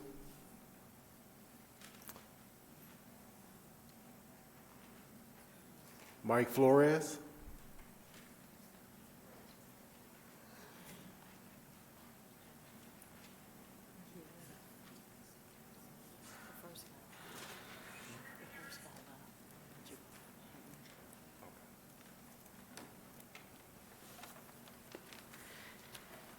Buenas noches. My name is Mike Flores. I'm a resident of Troy, and my husband and I own a small practice at 13 and Southfield Road. We spend a great deal of time in this community, and we care about the safety, stability, and reputation of Southfield. I want to begin by clearly stating that I oppose ICE offices being located at One Town Square. I recognize that One Town Square is a private property, and that this council does not have control over its leases. I'm not here to suggest otherwise, but the presence of a federal immigration enforcement office in the heart of our city does not exist in a vacuum. It affects perception. It affects how people feel about coming to this beautiful city of Southfield. It affects whether families feel comfortable engaging in public spaces. And perception in matters of public safety and civic trust is powerful. Now, I also want to acknowledge something extremely important in terms of what else can we do. This council does not control the Oakland County Clemens contract with ICE. That authority rests with Oakland County government and the Clemens Authority. But here's why this issue belongs in this room as well. The Clemens contract with ICE expires on March 31st of this year. That contract allows ICE access to data through a local law enforcement system. And Oakland County residents do not want their routine law enforcement interactions being shared with federal immigration authorities. And it was troubling to learn, not due to their own fault, but some Oakland County commissioners and even the Southfield police chief were unaware that information shared with Clemens was also being shared with ICE. That alone highlights the need for greater transparency and oversight. This is not about undermining law enforcement. It is about ensuring that local systems are aligned with the values of our communities that our communities expect: clarity, accountability, and trust. Oakland County is led by Democrats. Southfield is led by Democrats. We speak often about civil rights and equity. If those values mean anything, then contracts that compromise community trust should not be quietly renewed. While this council does not have the authority to end the Clemens contract, it does have a voice. You can publicly urge Oakland County and the Clemens Authority to not allow that contract to be renewed and to commit to no future agreements with ICE. Leadership is not limited to formal authority. It includes moral clarity and public advocacy. I have flyers here with me for the Clemens meeting this Thursday morning. I encourage residents and leaders to attend and make it clear that Oakland County should not renew this contract. If we want residents to trust local government and local law enforcement, then we must ensure that their information is handled in ways that reflect trust. Gracias, and thank you for your time this evening. Thank you. But please don't pass them out inside, sir. Mr. Flores. Charles O'Neill, followed by Reverend Daniel Bolton. Charles O'Neill.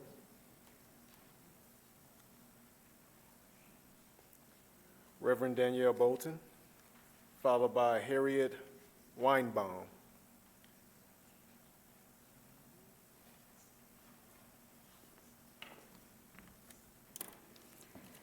Good evening, Mayor, President Hicks, council members.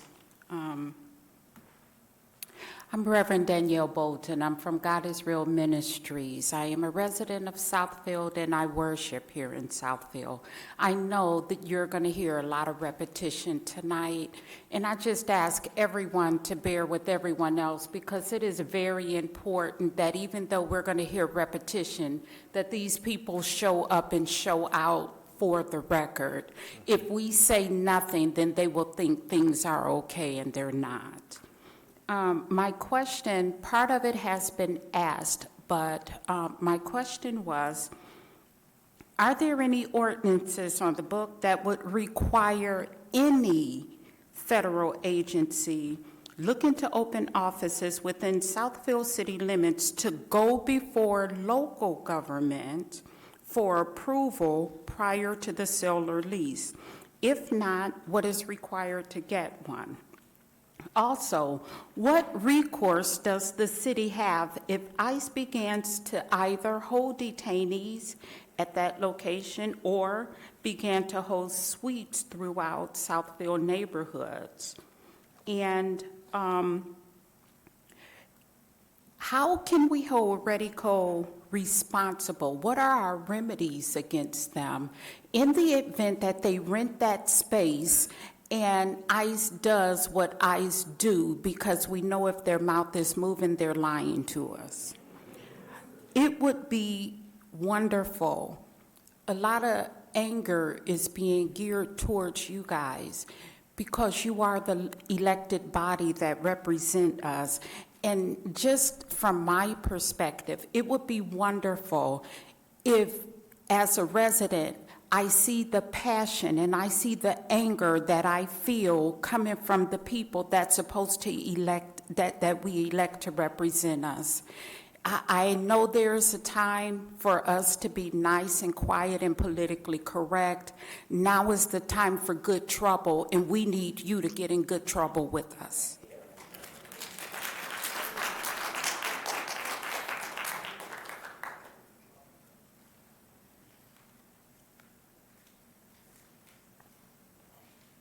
Harriet Weinbaum.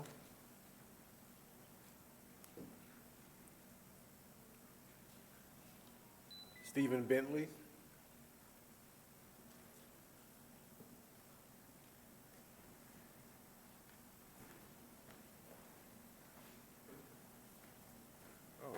All right, how you doing? Good evening. I'm a 30-year resident of Southfield. I live in the Magnolia Northland subdivision. And the mayor just kind of clapped, so you need to let him know it's another thing to do. I'm here because I have 5 grandkids and 5 great-grandkids. And I'm here to stand up for them. I'm here to say that I grew up when we didn't have freedoms, when we couldn't vote, we couldn't live where we wanted to live, do the things we wanted to do. People keep saying about ICE. You might as well call them what they are, Proud Boys and Oath Keepers. That's all. They just gave them a mask and the authority to run out in the street and do whatever they wanted to do. So my question is, how do we respond if we're stopped? How do we respond if they come knocking on your door or do things like that? That's the reason why I'm here. You know, what do we do? Do we respond to them as if they're the police? Do we stand back and say, I don't have to do this? I mean, what is our recourse when those things happen?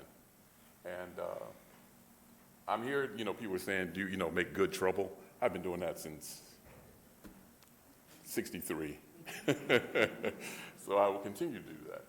You know, I'm at every protest. You know, I'm here because I have to show my grandkids that you have to stand up for something. You can't just let people just push you around and take away your rights and everything. I know at times people feel lost, but 74 million people voted against this administration. So we're not alone, you know, and I thank you for the time, and Mr. Mayor. Robert Savelle.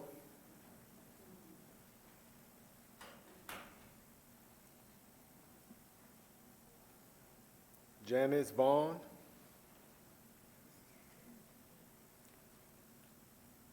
Janice Vaughn. Phyllis Shearer.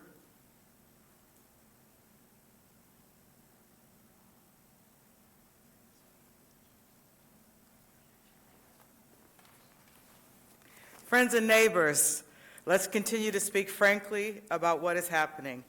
If you want to know what fascism looks like, this is it. Federal agents in unmarked vehicles, seizing workers, murdering people in the streets, arresting Amazon drivers in Hazel Park, operating outside Factory Zero in Hamtramck, and planning detention centers across Michigan as part of a $38 million operation to build a network of what are, in fact, concentration camps across the country. We have in the White House a convicted criminal acting for a corporate oligarchy who claims unlimited power. They lecture the world about dictatorship abroad, yet what do we see here?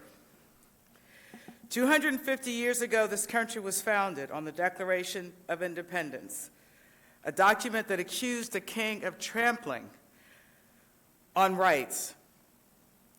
British troops marched on Lexington and Concord to seize leaders and crush opposition, and now armed federal agents descend on our neighborhoods and workplaces, and we're told to accept it. Just last week, police beat high school students protesting ICE in Pennsylvania. Such outrages are happening across the country every day. And what are the Democrats doing? They issue statements, they posture, but they continue funding the very agencies carrying out these raids. They tell us to wait for the next election while people are being detained and murdered.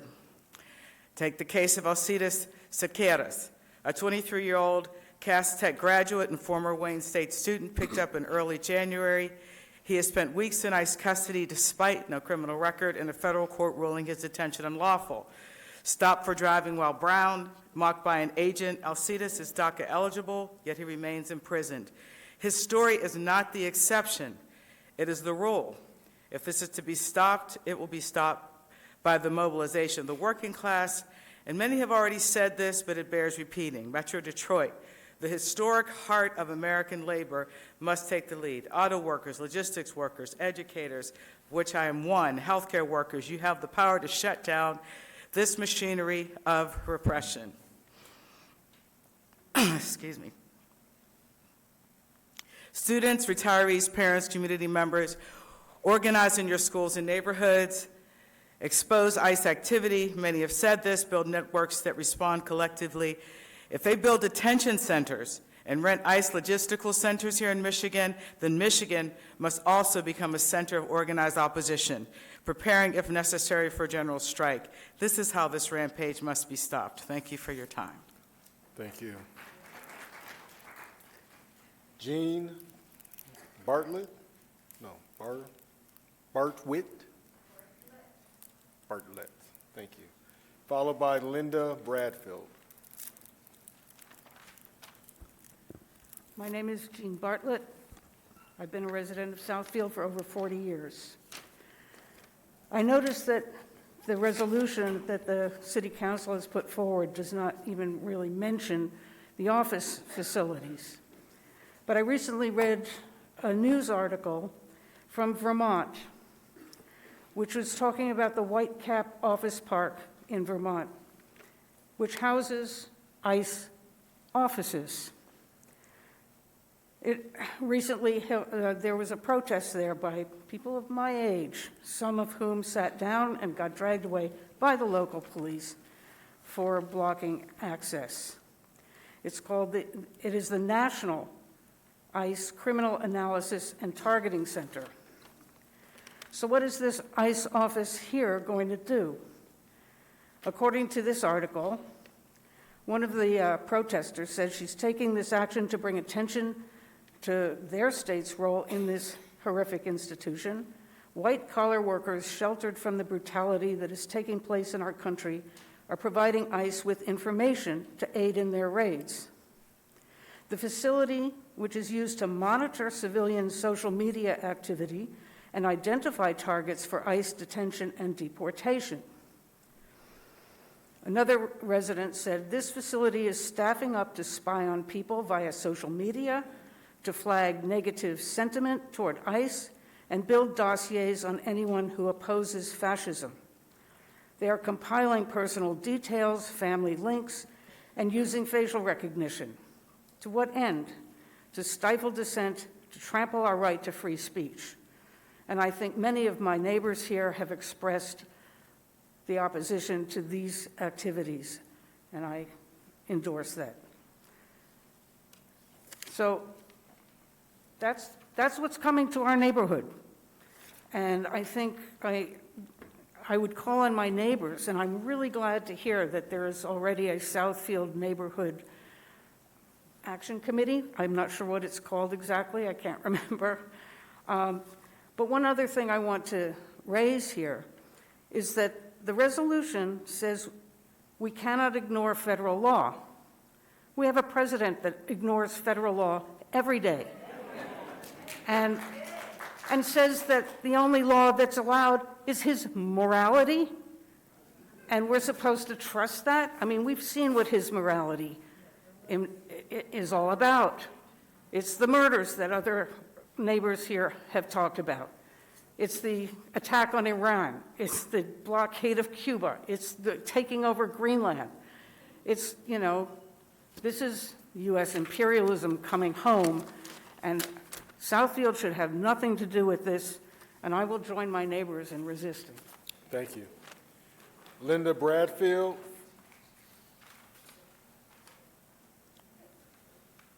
Linda Bradfield. Linda Bradfield.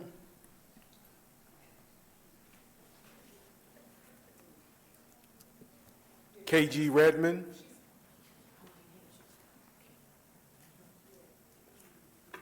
Hi, I'm not Linda, I'm Harriet Weinbaum, and, Well, ma'am, we have to. I think you called my name, and I was I'm waiting sorry, to what was your name?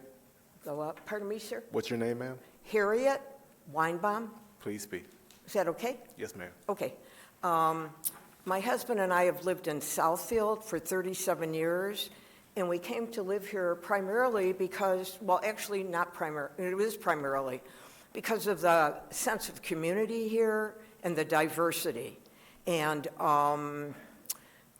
we know, you've heard a lot of the speakers before me talk about ICE, the divisiveness about ICE, it will change the entire community.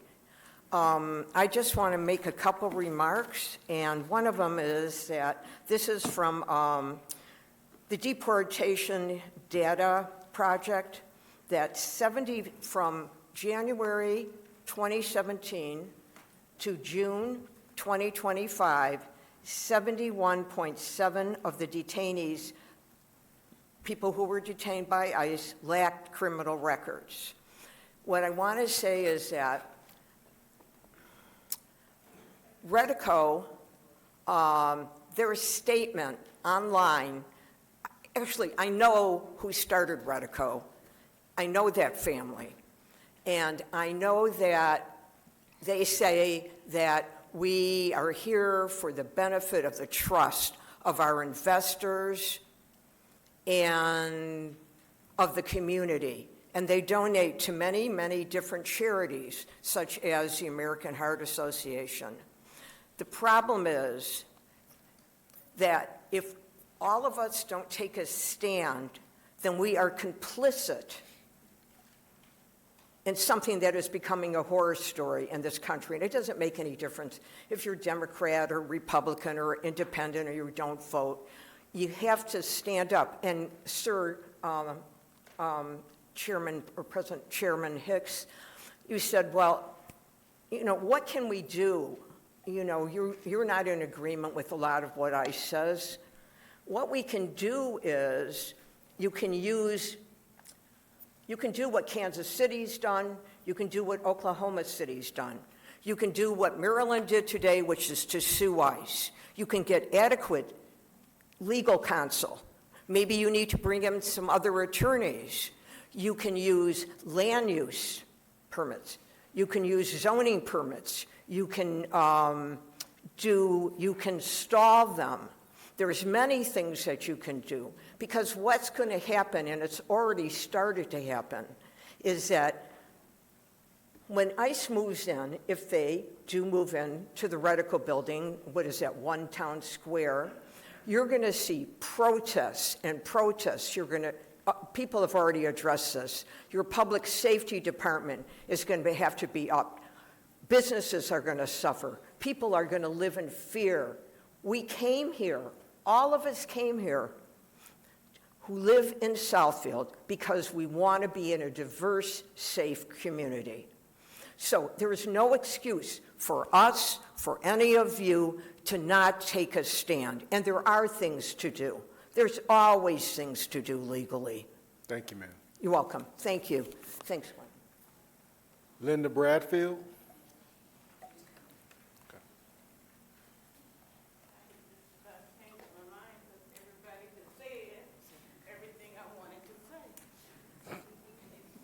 Well, say hi. Hi, I'm Linda Bradfield. I am a resident of Southfield. I have been here 48 years. ICE is moving next door to me. So, you know, I'm very concerned. Everybody is concerned. And everything that I wanted to say has been said tonight. I do want to thank Councilman Hicks for explaining what you're doing. You're not just accepting the fact that ICE is moving in. That made me feel a lot better, that we're doing legally everything that we could possibly do. And I encourage you to continue, and I thank you. So that's basically it, because all has been said. So, thank you very and much. I did want you to know that they will be my next door neighbors, and I'm against it. Okay, thank you. Thank you. KG Redmond, followed by Betty Robinson. Good evening. My name is KG Redmond, and I'm a resident of Southfield. I am here to add my voice to the many speaking out today against ICE presence in Southfield, including the administrative office at One Town Square. I'm here to demand city leadership continue to take direct and proactive action to oppose increasing ICE presence here and protect our community, including but not limited to the resolution adopted today. I support the proposals made today by my neighbors, and I urge you to implement them as soon as possible. As a macro social worker who has specialized in policy and community development, I have a duty to be a student of history, to listen to my neighbors and people who have different backgrounds and lived experiences than I do, to pay attention to what's happening in my country and community, and to speak truth to power. The actions being taken by the Trump administration to harass, threaten, assault, kidnap, incarcerate, disappear, and execute residents of this country, especially immigrants and Black and brown people, is white supremacy and an effort to commit ethnic cleansing.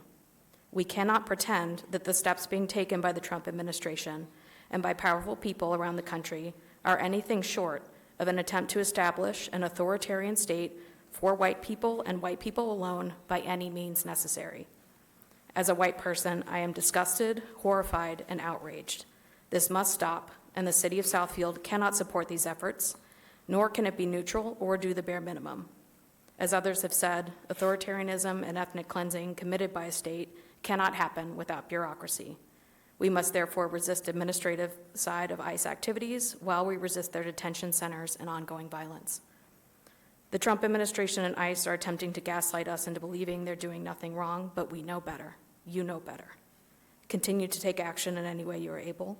Build partnerships and coalitions with others who can help in ways that you cannot. Look to other communities in our area who are trying to get creative about how they resist. Show us you're with us. Thank you. Thank you. Betty Robinson, followed by Alex Carter.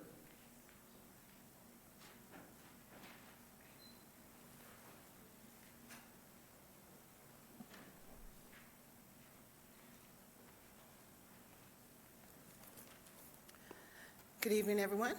Good evening. I am Betty Robinson, a resident of 30 years of Southfield. I echo the sentiments citizens have highlighted tonight. However, I'm here before you tonight to highlight council members' attendance policy. I understand certain circumstances occur where you are unable to attend regularly scheduled meetings. However, when you consistently miss 2 to 3 meetings, that's a problem for homeowners, taxpayers, as you are paid officials. So a group of Southfield citizens will be going to Lansing to discuss this issue. We believe this policy needs to be addressed at the state level, and a set of attendance standards should be established. I, too, was an elected official as a Southfield board member. I took my position very serious as an elected official, and I never missed a meeting or a study session. So I will bring our findings back to you after our Lansing meeting. Thank you for your attention. Thank you. Alex Carter, followed by Glenda Steinbeck.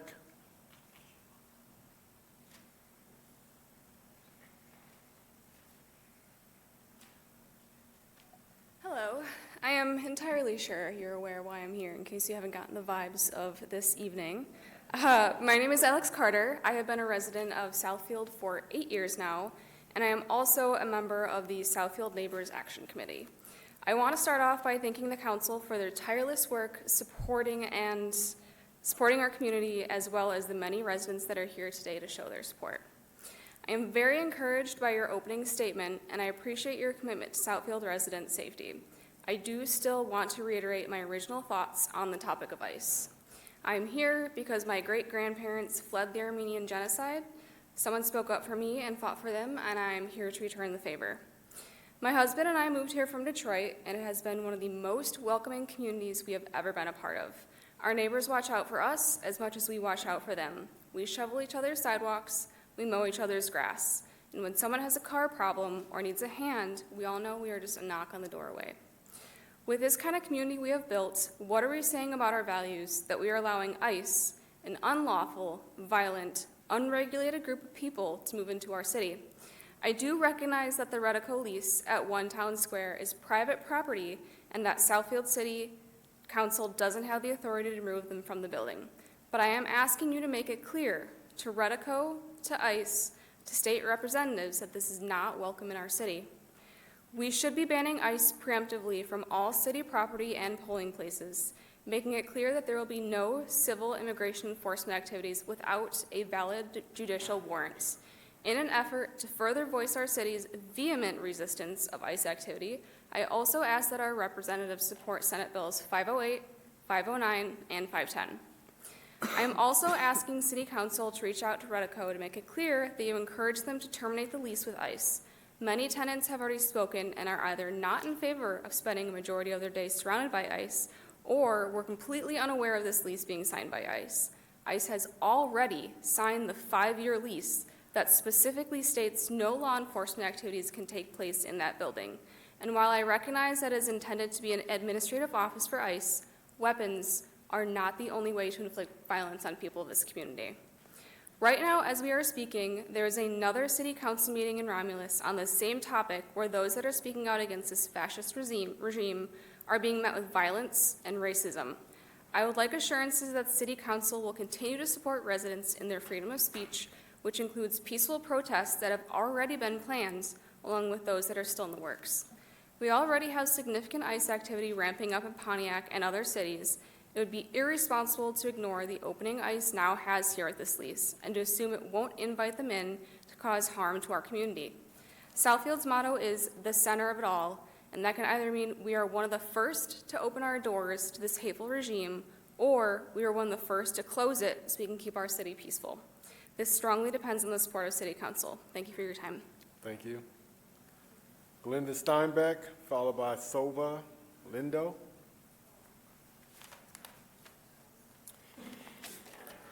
Good evening. My name is Glenda Steinbeck. I am a 43-year resident of Oak Park. I am grateful for the statement that you made earlier and the resolution that you have adopted. I think you have already indicated that you know that there's much more to be done. I believe that you could have already included in there in writing that you will not enter into a 287 agreement with ICE. I think that is very important. One of the things that the City of Southfield and Oak Park Public Safety has done has indicated that they're going to be training their employees, they're going to be training their law enforcement officers on what they should do if they're confronted by ICE, what a signed judicial warrant is versus an administrative warrant. So some of these things are missing, and you already know that. A lot of what I intended to say has already been said. I'm not going to repeat that stuff. In my view, ICE is the 21st century version of the Ku Klux Klan. It's staffed by masked Proud Boys, Oath Keepers, and other January 6th insurrectionists.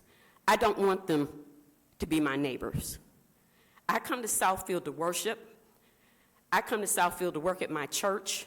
I come here to shop. I come here to dine. I come here to socialize. I will not feel safe to come here to do any of those things if ICE is here. None of us will feel safe.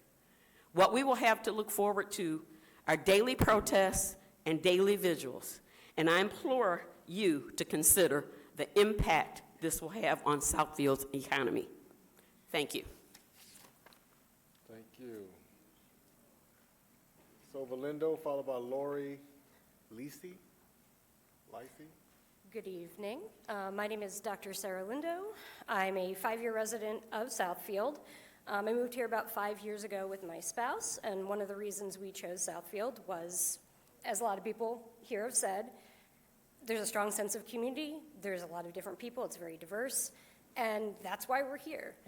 ICE and what ICE stands for is against all of that. I think everyone here has said, you know, I'm not going to repeat what everybody said, but they are not for what our community values are. I also did mention I'm a doctor. I'm a veterinarian. I work for Detroit Animal Care and Control. I see a lot of really terrible things every day, both directed at humans, directed towards animals. And one of the things I've seen recently that's I found really affecting is in our enforcement comments. We have animal control officers, and they record comments, and one of the things I've seen a fair amount of lately are people's animals who are getting relinquished because they are being deported. And that breaks my heart for the people, for their animals. It's breaking up families in all kinds of ways, and none of us want to see that here in our community. So thank you, and thank you to everybody who showed up tonight. So.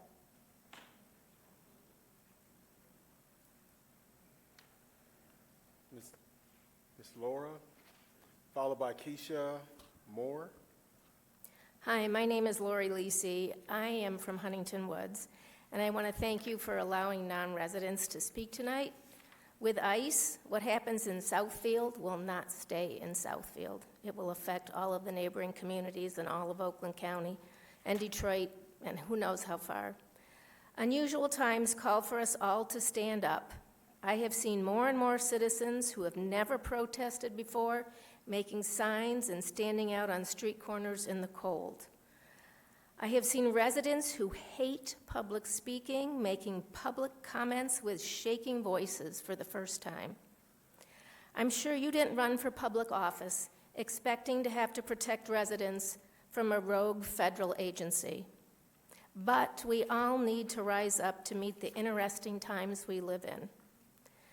I join with others to ask you to protect us all using all the legal advice and tools available to you. I would argue that this lease should be null and void because the proposed tenants are running a criminal enterprise.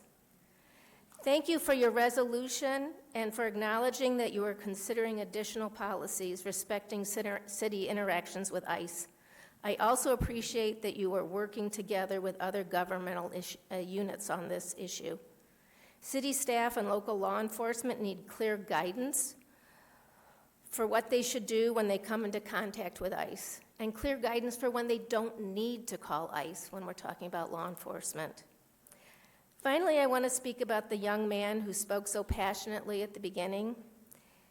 As a very tired, gray-haired activist, it filled my heart with joy to see that young man stepping up. God bless the next generation of organizers and justice seekers. Thank you. Ms. Moore, followed by Chris McLinus. Good evening, everyone.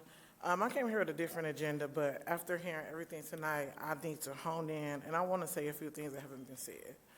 As a granddaughter of grandparents who were part of the Great Migration from Tuscaloosa, Alabama, poor Asheville, South Carolina, to come up North Carolina to come here and build a family. My grandparents moved to Southfield almost 40 years ago, and because of that, I have lived as a resident with my sister and my children, my nieces, for 16 years.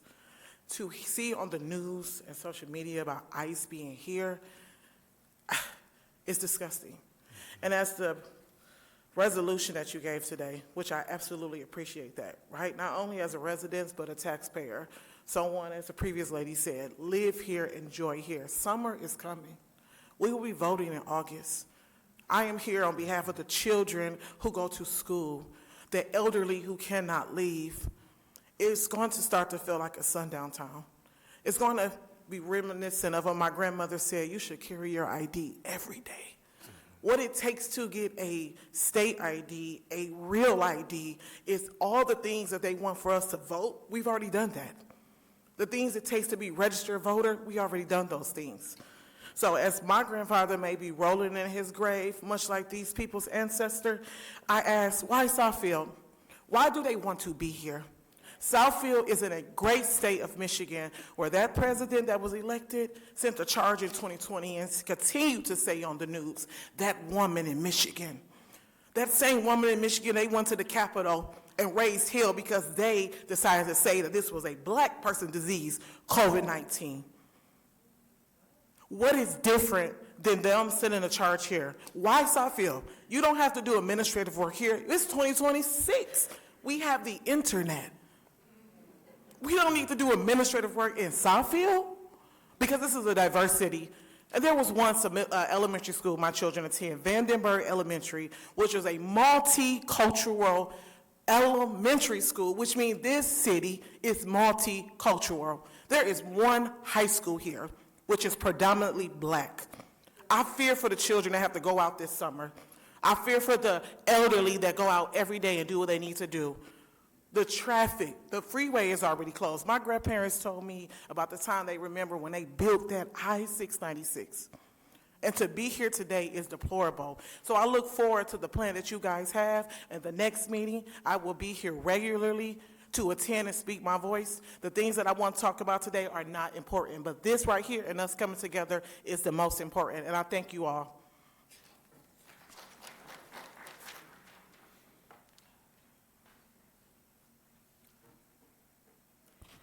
Good evening. I'm Chris McLonis. I am a 25-plus year resident of Ferndale, Michigan, and I echo Lori Lisi in thanking you for allowing non-residents to speak here tonight, too.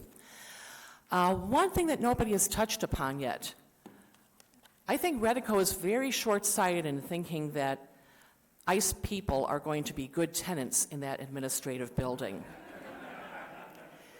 I don't think they'll allow for inspections like any tenant would expect a landlord to do. We have no idea what kind of crazy stuff they're going to be hiding behind those doors. Beds for young children, people tied up and gagged in coat closets. It's crazy. And if they do allow their landlord to examine the premises that they've been occupying, it could very well end up like an ICE detention center in Whipple. On February 20th, there was a story of Representatives Omar and Craig finally getting into that ICE detention center, only to find it empty. They were told at one point, oh, we have 5 detainees still here. Well, can we talk with them? No, you can't go in and talk with them. Well, we have paperwork. We could slide it under the door and hear back from them. And then they were told, oh, we really don't have anyone here. So those are the kinds of lies that their landlords, Redico, can look forward to if they allow anybody like ICE to occupy that building. So do whatever you can, follow any ideas these wonderful people have offered. Don't let them move in, because they won't move out, and you'll lose an entire building. So many other terrible things worse than that, but Redico will lose a building. Thank you. Monique Campbell, followed by Dorian Ballard.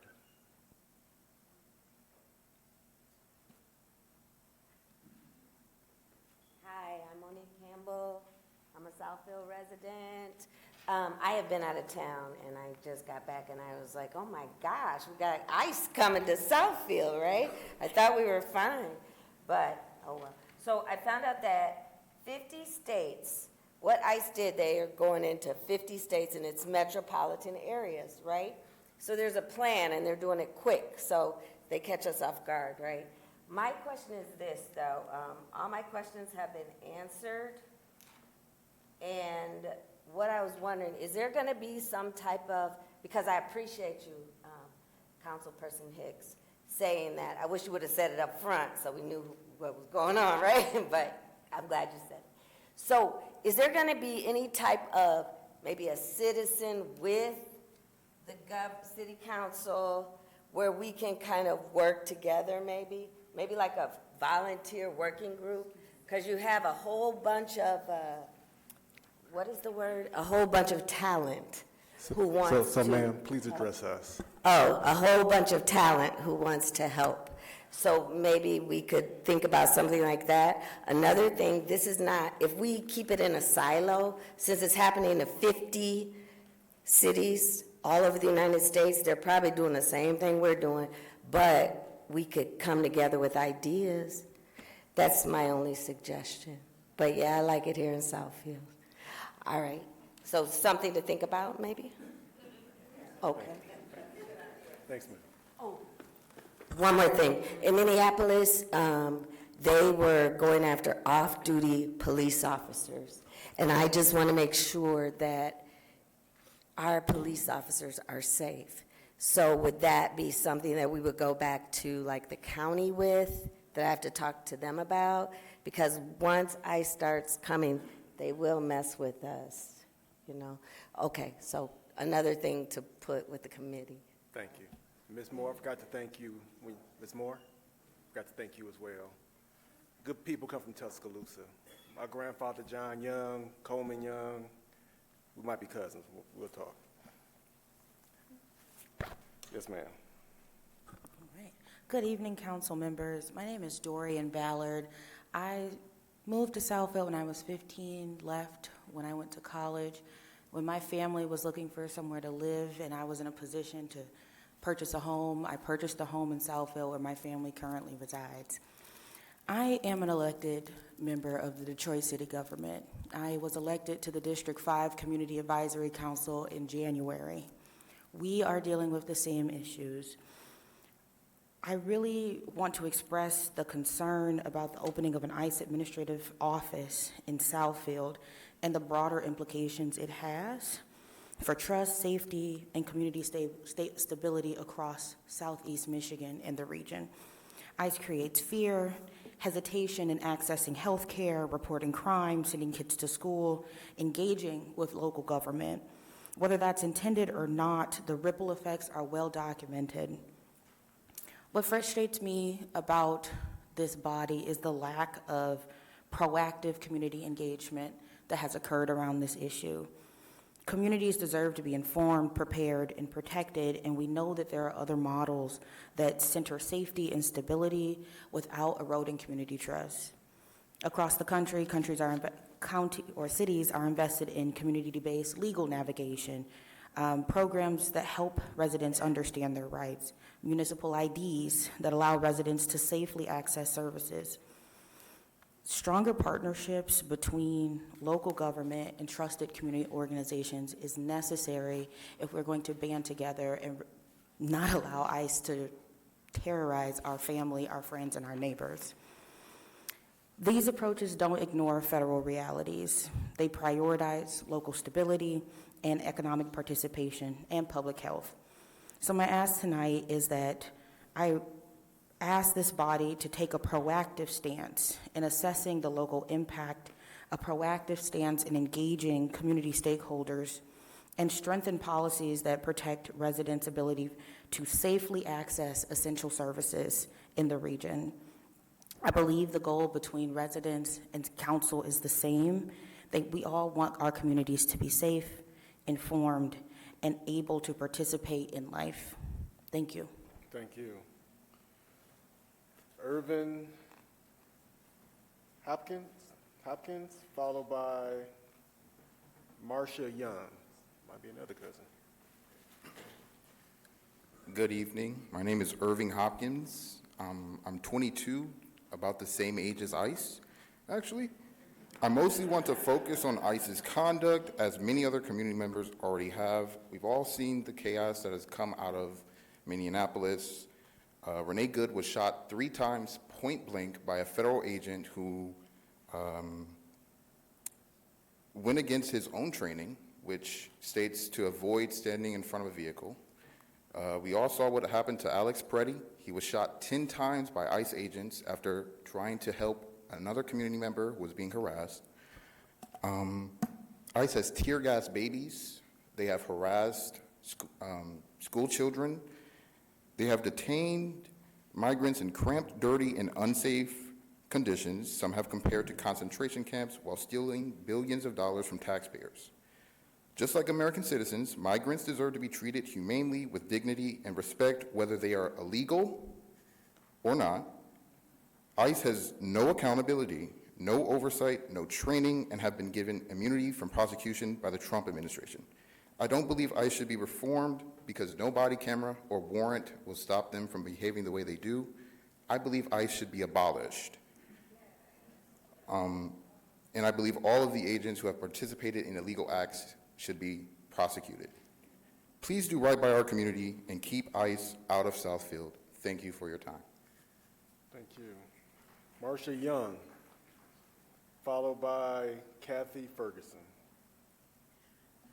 Good evening, everyone. My name is Marcia Young. I've worked for the city of Southfield for 3 decades.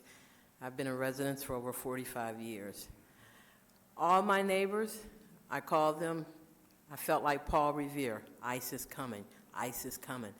And even if they didn't know or was aware of this meeting, I want to make them aware because we love our city and we want to be safe.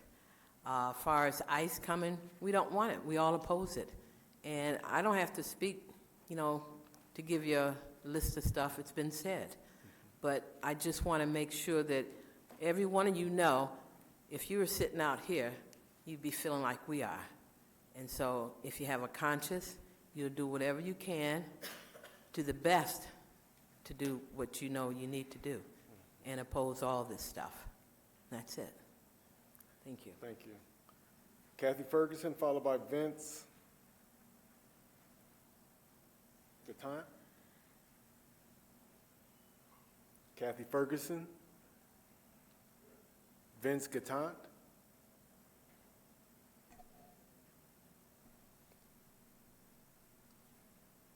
Kevin Bond. Kevin Bond.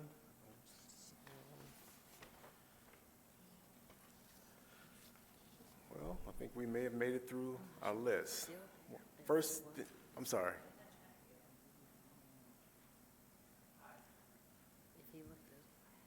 Your name, sir? Robot Sartell. Did you sign up, sir?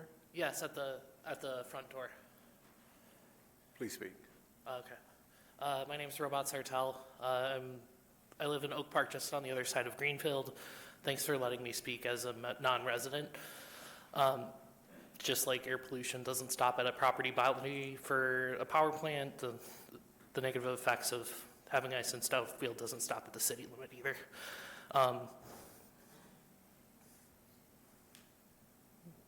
My understanding is the city can't directly prohibit the lease that myself and others are opposed to here, but I believe there are some concrete actions that you guys can take that can limit the negative effect of ICE in our communities.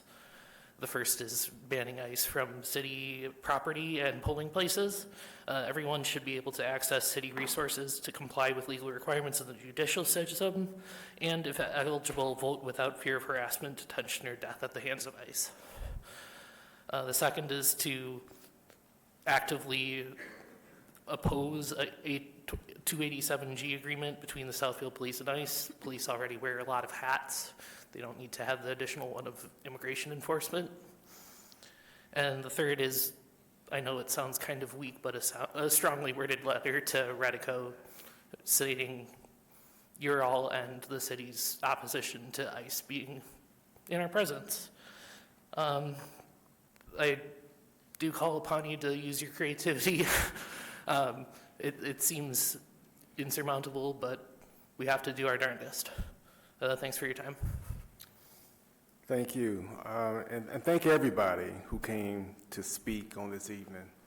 What I believe we all heard, we've heard concern, we've heard passion, we've heard fear, we heard anger. I never claim to be one who knows everything, and there's many things that were presented this evening for things that were like things to consider. And I believe that everything that you all have said, we have heard, we are listening, and we will assess and use creativity. I also want to ask that our police chief come to the podium to reiterate the position of the Southfield Police Department. I'm going to thank you, Council, for allowing me to speak to our community. It's a very important issue. You know, just like the Council, the Mayor, City Administrator, I too receive a lot of concerns from the community. Chief, what is up with ICE? What can we do as community members? So I want to start off by reaffirming to the community, particularly this body, that the Southfield Police Department does not inquire about immigration status. The Southfield Police Department does not enforce immigration actions. What that means to our community, if ICE were to call us for assistance in enforcing immigration enforcement, we will not do that. If ICE was to call us to share information, data, networks, we will not share our information. Why? Because this is Southfield Police policy and procedure, and is written policy and procedure. I also get asked from the community, Chief, what should we do? We don't feel comfortable with ICE if we find ourselves subject to an ICE investigation. Well, I encourage our residents to call the Southfield Police Department. We are equipped with body-worn cameras. We utilize this equipment. What that can do for our community is record the interaction between you and the ICE agents. Although we can't interfere with a federal investigation, what we can do is make sure that that citizen feels that they're supported by a police officer, again, recording that interaction to make sure they're not being taunted or treated unfairly. We've all seen in Minneapolis, prior to the shooting death, how those agents were taunting the crowd, which led to that interaction. Southfield Police has very strict policies on deadly force. As a police chief, I too have issues with the shooting of that woman in that car. Our policy says you don't put yourself in the way. That car going 2-3 miles an hour. You get out of, you move out of the way. And so these are things that we have to make sure our community understands, that this police department and these officers understands our policies, they understands our procedures, and if our policy procedures were to be violated, there will be repercussions. But what I assure you is I communicate with our police officers. They understand our policies and they accept it. So we don't have these type of problems with our police officers. And so I just wanted to make sure that the community and our elected officials understand that written policy and observations from our police officers, we will make sure our community is safe from any unnecessary abuses of power from ICE to the best of our control. Thank you. Thank you, sir. So one final thought, at least for this segment of the meeting. The young man that came to the podium, I applaud his passion, because there's many young folk who I wish would vocalize how they feel. But I believe it's also important that we teach our young folk how to use their voice. He was very passionate with his message. I'm the father of 4 sons and 1 daughter. And one thing that I tell them, I've had to have the talk with all of them on how to, when they leave the house, how they are to interact, because there's power in your words when used appropriately. Because I want them to come home.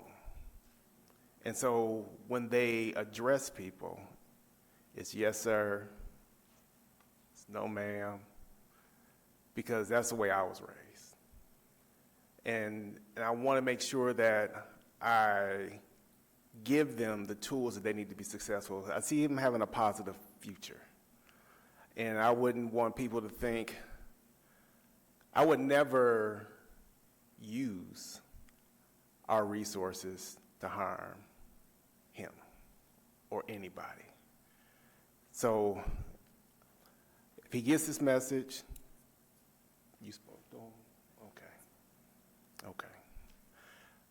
I just want him to know the why.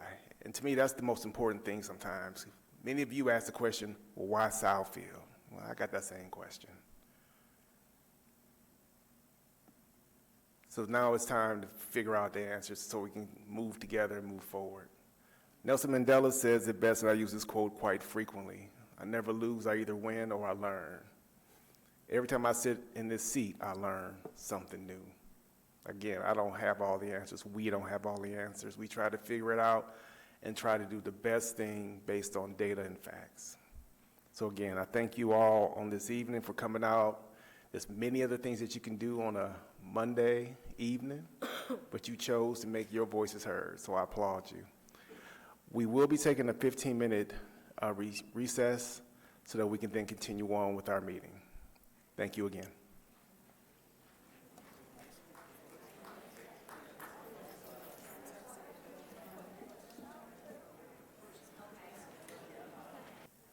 All right, we're now back in session.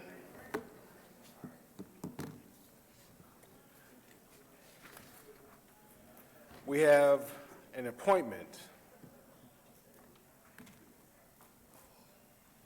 Yes, good evening, Council. So I would like to introduce Mr. Jerry Ayers. Some of you have met him, some haven't yet. He's the Public Works Manager for the Compliance Unit. So he handles everything compliance related. We have a lot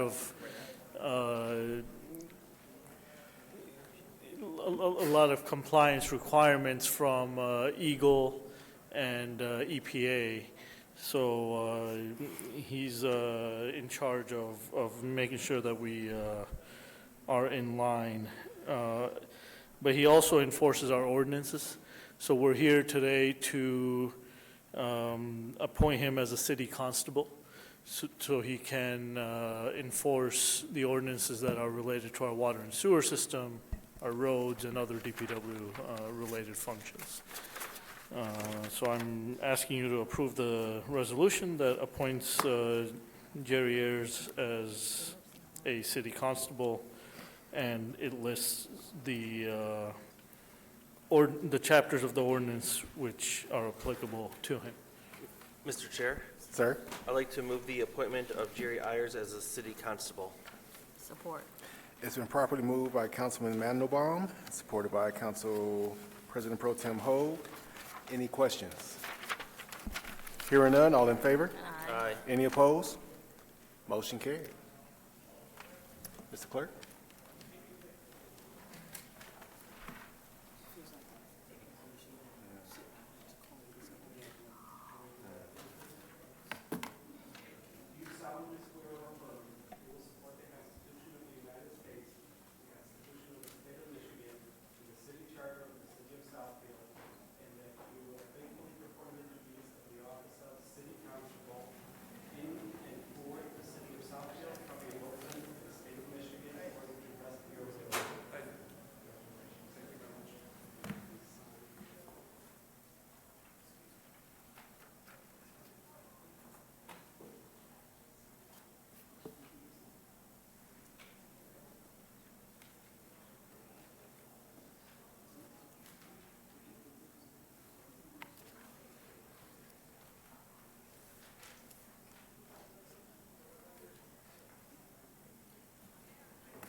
We are under presentations. We have the recognition for the Employee of the Month.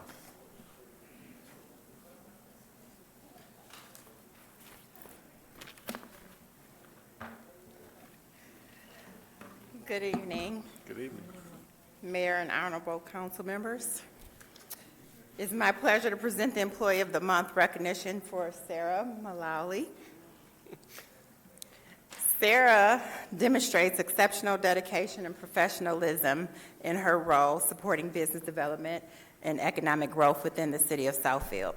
She plays an important role in strengthening relationships within our business community and advancing initiatives that support the city's long-term vision. Sarah brings a high level of creativity and thoughtful execution to everything she does. Her ability to collaborate across departments, contribute to strategic projects, and support city initiatives reflects her commitment to service and organizational excellence. She is dependable, innovative, and always willing to assist wherever needed. And I can attest to that because she's helped me with my many initiatives, the employee monthly birthday celebrations, even the Employee of the Month, and other employee activities. So thank you, Sarah, for that. Sarah's consistent contributions make a meaningful impact on both our organization and the broader community we serve.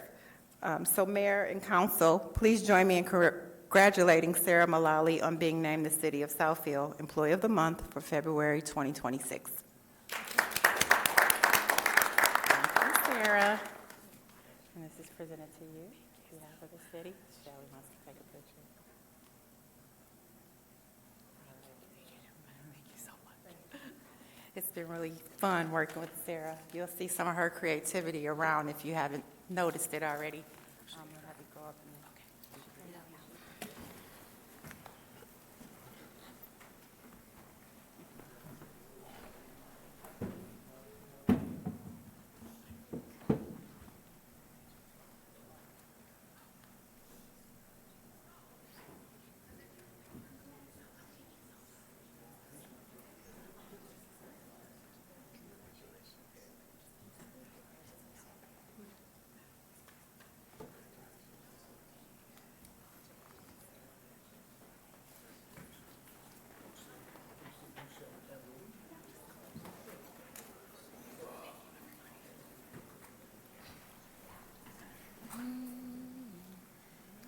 Mr. Chair, before we go forward, I'd like to recognize Ms. Gocher for bringing up this particular item, developing this Employee of the Month.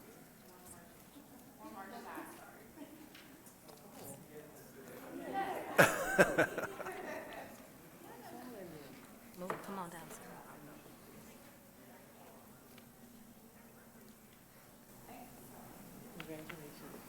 Ms. Brightwell? So, Kim?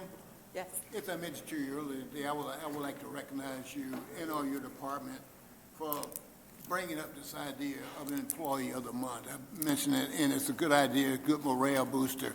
And everywhere I have ever been, we've always had an Employee of the Month, and I understand that when you came on board, you brought this idea to the city of Southfield. I just want you to be recognized that it's a good idea, and it's helpful for employee morale, no matter where you are within the organization. So thank you. Thank you. I appreciate that. And if you all haven't had an opportunity to look at our Employee of the Month bulletin board upstairs, please take a look at that. Thank you. Thank you. We now have a presentation of the 2026 Michigan Recycling Coalition Grant.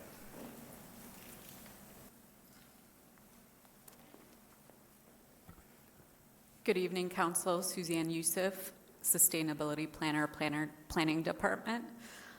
Real quick here, I'm seeking authorization to apply for a 2026 Michigan Recycling Coalition grant. I'm going to go quickly through why we need this grant. I want to bring everybody's attention to our newly launched food scrap collection pilot project. We're one of the first municipalities in the nation to adopt a food waste elimination plan, and one of the implementation projects for that plan is to start implementing drop-off zones where Southfield residents can bring their food scraps to these drop-off bins. This is an overall sustainability initiative that keeps food waste out of landfills, and it helps save space in landfills for other necessary materials. It also reduces greenhouse gas emissions.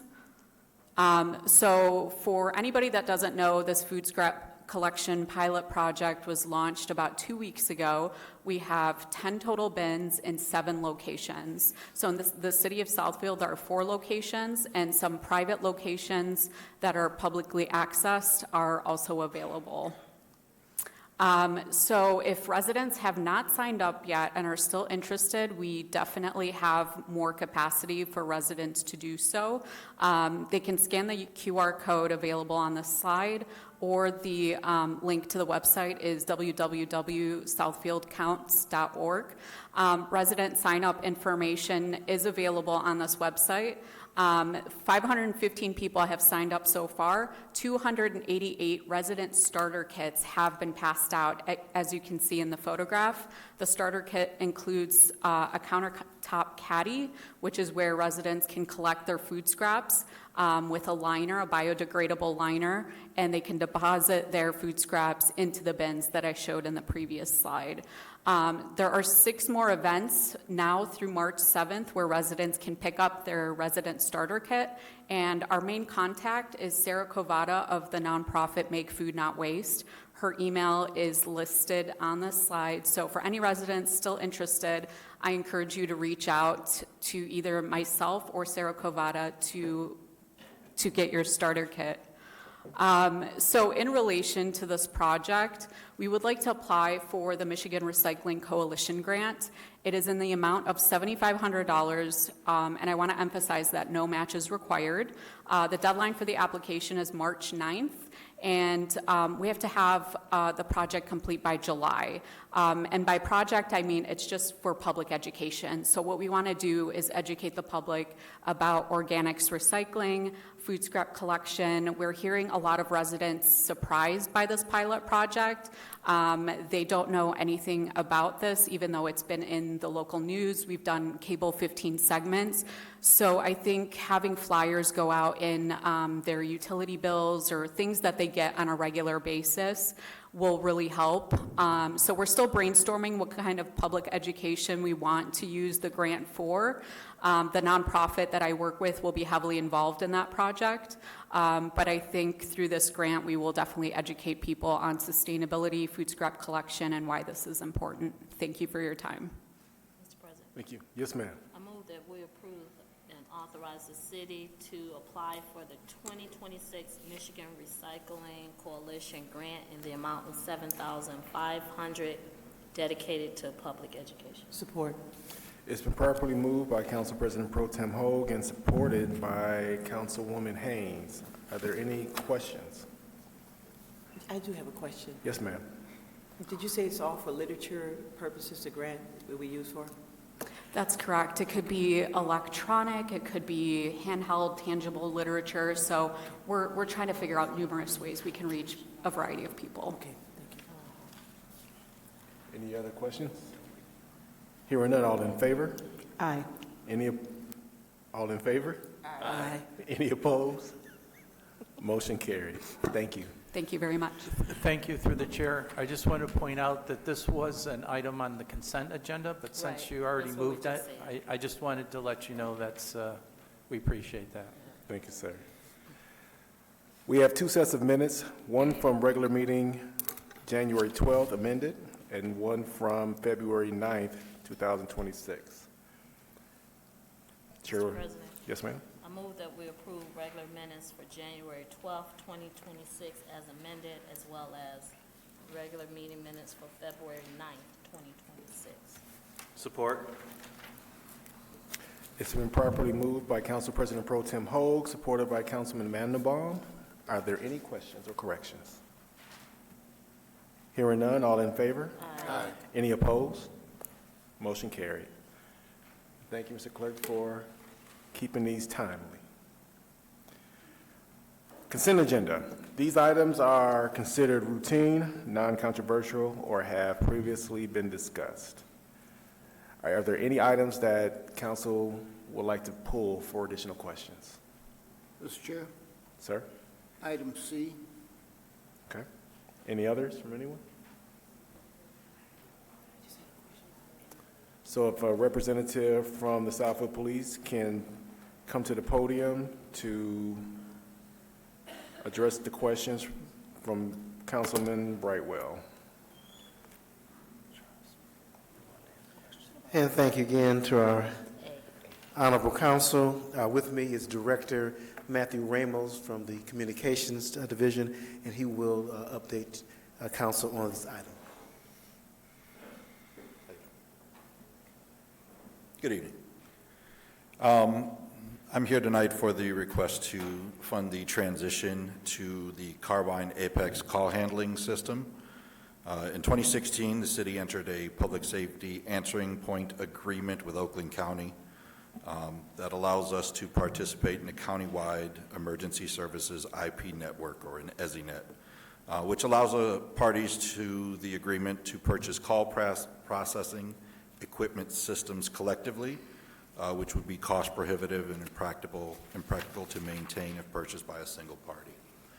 Currently, we use Motorola Emergency Call Works.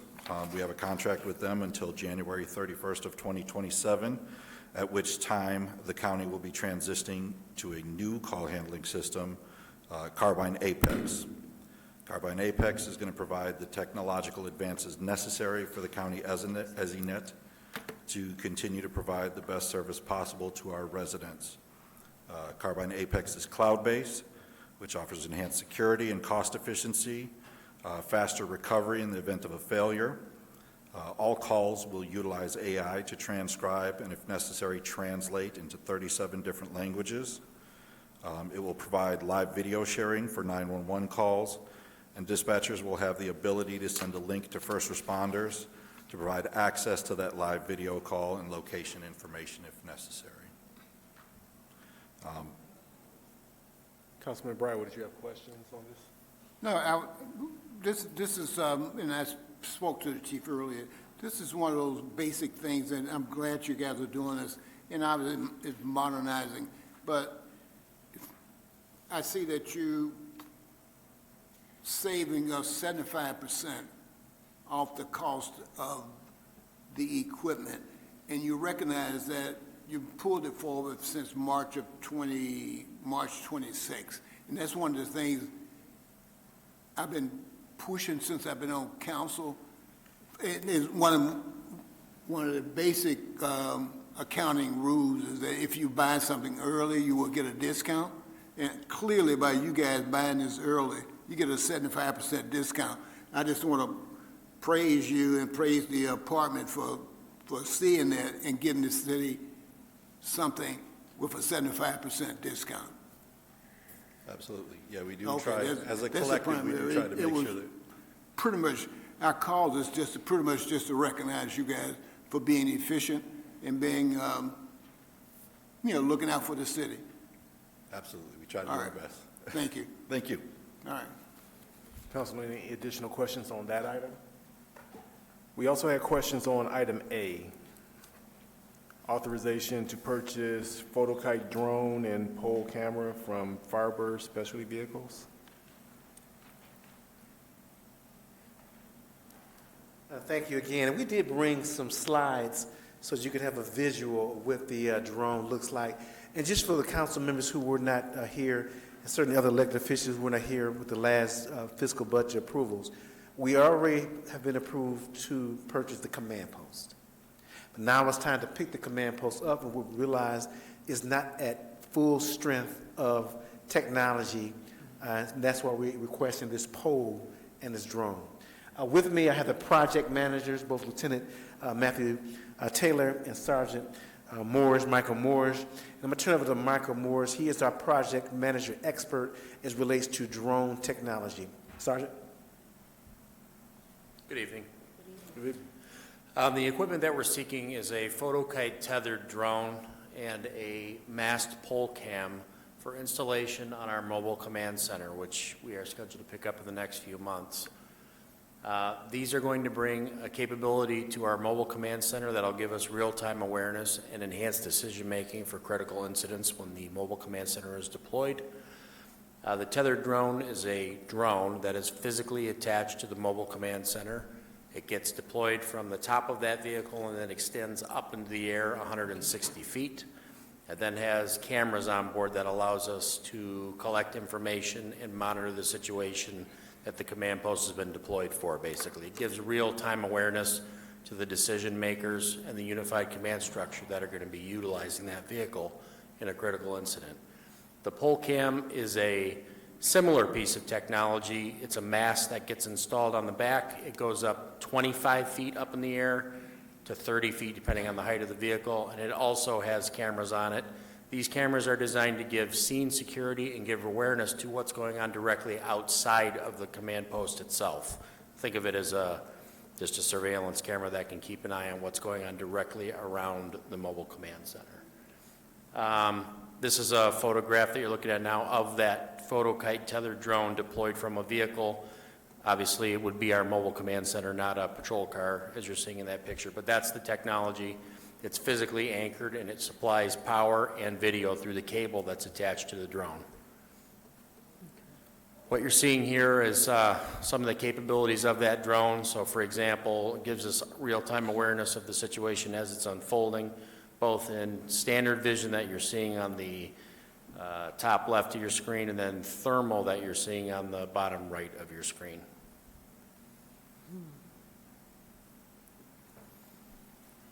Councilwoman, I'm sorry, go ahead, Chief. And just real quick, just to highlight the importance of the tether, it allows the drone to maintain a presence in the sky because the tether is being powered through the command post, which is more enhancement than our normal drones. We got to kind of switch out with batteries and whatnot. If there's an event where there's critical incident response, whether it's a concert on our lawn, for example, our Kimmy Horn, that technology will be on the crowd the whole time, day and night, and allows us to have capable of viewing it through the duration of the event. Does it have the capability of leaving the pole, the drone?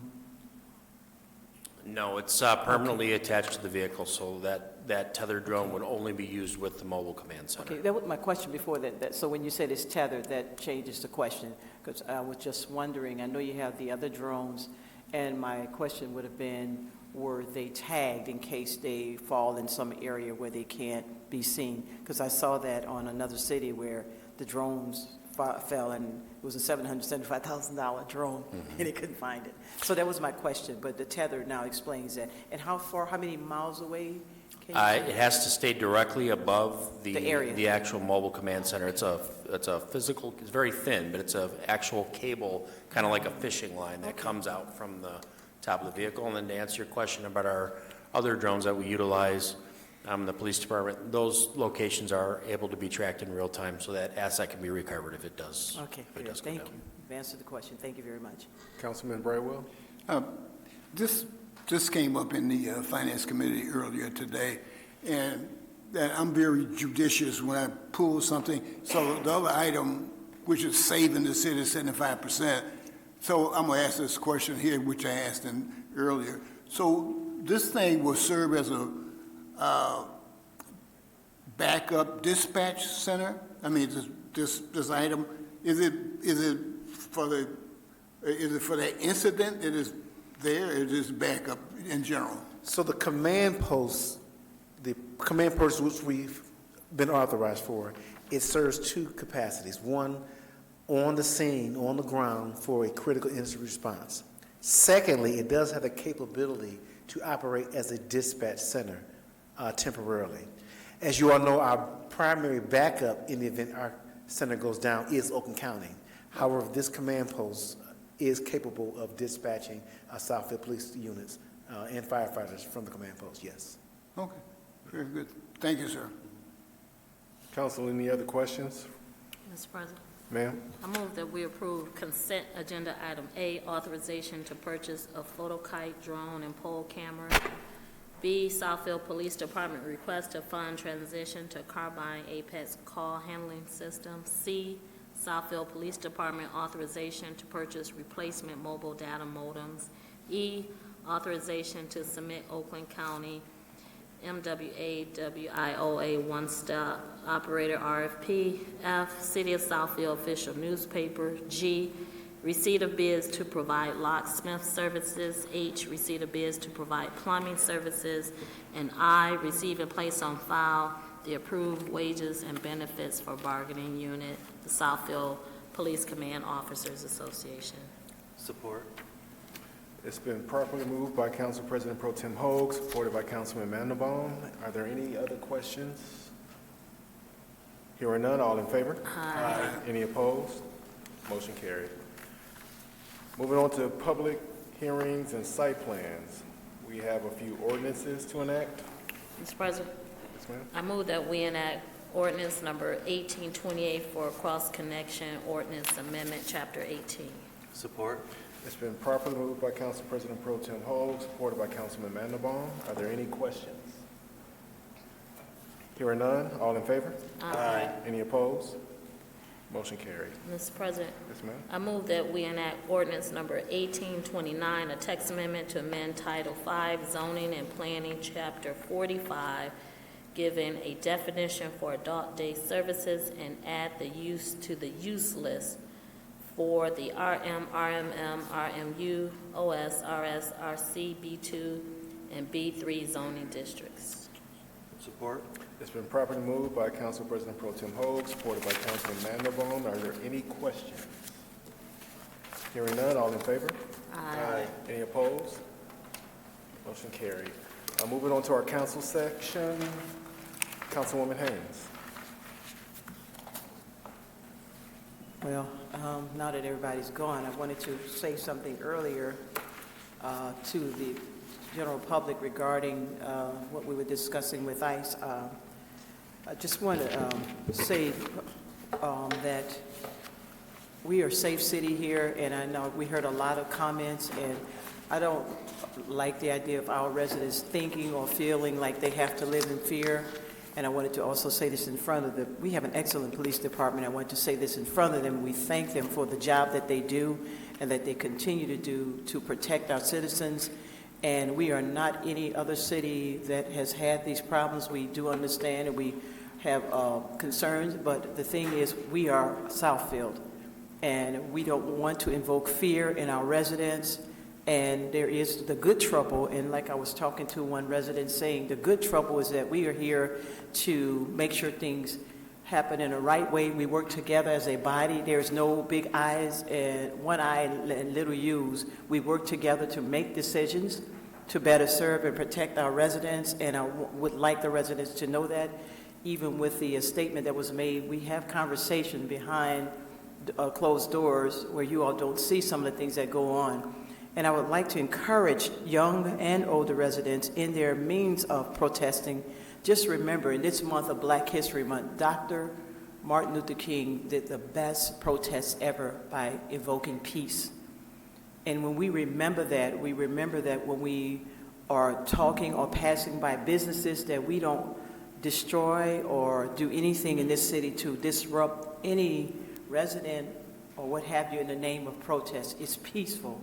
And that was the most successful protest that has ever been, and I hope that the people that came here today will continue in that effort to protest against the situations, the issues, and not against a person or an organization in the sense of personal, individually doing it. And it's really, it's disturbed me a little bit today to hear the inciting of fear. I will not live in fear, and I don't allow or tell my children to live in fear, and I don't want our residents to think that they have to live in fear, because we don't. And as much as possible, we need to be at peace amongst each other, but know that this is Southfield, and our city service and the fire department and the police department will do the best they can to continue the efforts to make sure we are safe. And I think that's what needs to resonate more than anything. This is a safe place. It will continue to be a safe place.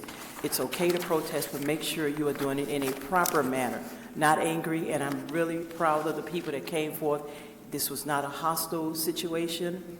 And I think it was very well that we heard from all the residents. But let's just please continue to do it. I can't stress that enough, the idea piece, and thank you for that.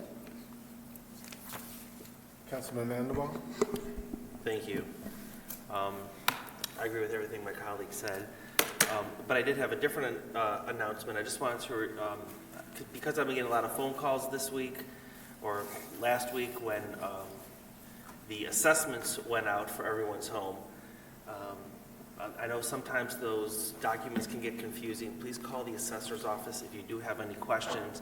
If you feel that your home assessment is incorrect, you can always call the assessor. You can set up a meeting or an appointment with the Board of Review that will be taking place in March. Those are residents that are appointed by council to hear other residents and their thoughts about what their home should be assessed or valued at. And it's very important, if this is your one chance, if you disagree with the value, either you feel the value is too low or the value is too high, please contact the assessor. The number is on the notice that everyone received. And please make an appointment if you feel that you disagree with that decision, because that will determine what your taxes will be for this coming year. That being said, I just want to remind everyone that on March 2nd, it's your last date to pay your 2025 taxes with a penalty, though, to the city treasurer. March 3rd, the city can no longer accept your tax payments and they will have to go to the county. We just want to make sure that everyone understands. I know our last meeting we had the county treasurer here talking about how they can help if you fall behind on your taxes. You can watch that presentation again on the city's website and on the YouTube channel. I did see it there. So we just want to make sure that everyone has all the information necessary to understand how their taxes work, how their house is assessed, and to make sure that they don't run into any financial problems with trying to pay their taxes. The last announcement I wanted to make was, I know that in my home we were watching the Olympics every day. Specifically, we like the hockey, so I want to give a shout out to the women's and men's team for coming in to getting the gold medal, beating Canada, especially for the men. It's the first time since I was born that they won the gold medal. So it was very exciting. And the day that they won the gold medal, my son, who plays in a hockey league, even though they came in first in the league with the best record, we did come in third, so we got the bronze medal in his league. But I want to thank those players on my son's team for listening to their coach, which was me, for really giving it their best and showing good sportsmanship and doing the best. And we were really hyped up on Sunday when we were playing our last game after a weekend of the men and women's hockey teams winning the gold. So congratulations to everyone. Thank you. Council President Pro Tem? Nothing, Mr. President. Councilwoman Bland? I'd just like to thank the members of COSA for inviting me to their meeting on Thursday. And I'd also like to thank the Boards and Commissions Subcommittee. I think we got a lot of good work done. To the public, we are making sure, and we are going to take a look at making sure that the website actually reflects what is and what isn't. So please bear with us for a little while as we try to parse through that information. But I did want to make everyone aware of that, and thank you all for being patient with me on Thursday and explaining this process to me. So thanks again. Councilman Brightwell? Yeah, this is for my veterans. I keep really getting reminded that less than 50% of the veterans are using the authorized benefits they have coming from the VA. And I get emails, not emails, but advertisements from the VA letting me know what is available to vets. And as I learned before when I was chair of the Veterans Commission for quite a long time, that not everybody, within my voice, the hearing of my voice is a veteran, but everybody within the hearing of my voice knows a veteran. So please just reach out to the veteran, just letting them know that there are benefits that they earned, and less than 50% of the veterans are utilizing those benefits. It's just a couple items that I'm gonna read out right now, is that a civilian, he had and this is someone who had previously served, he lost his hand in a fireworks in his home, at home. He's a civilian.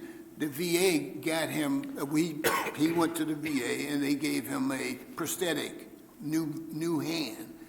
Another gentleman here, he's addicted to tobacco and chewing and all that stuff. The VA offers nicotine replacement items like gum, patches, and also they offer counseling. So all kind of things. These are things that are available to civilian veterans who served, and obviously they are active now in their lives, but they're being exposed to life. Life happens, and the VA is able to help you when you come across those events in your life that are critical to you. So reach out to the VA hospital and in your area, and if you know of someone who's a veteran who's not utilizing their benefits, tell them to just reach out to the VA. It could be Dingle downtown, it could be Ann Arbor, or it could be wherever you are. There's a regional VA facility. I think they call them RBOCs, regional facilities for veterans. And just indicate that you're interested in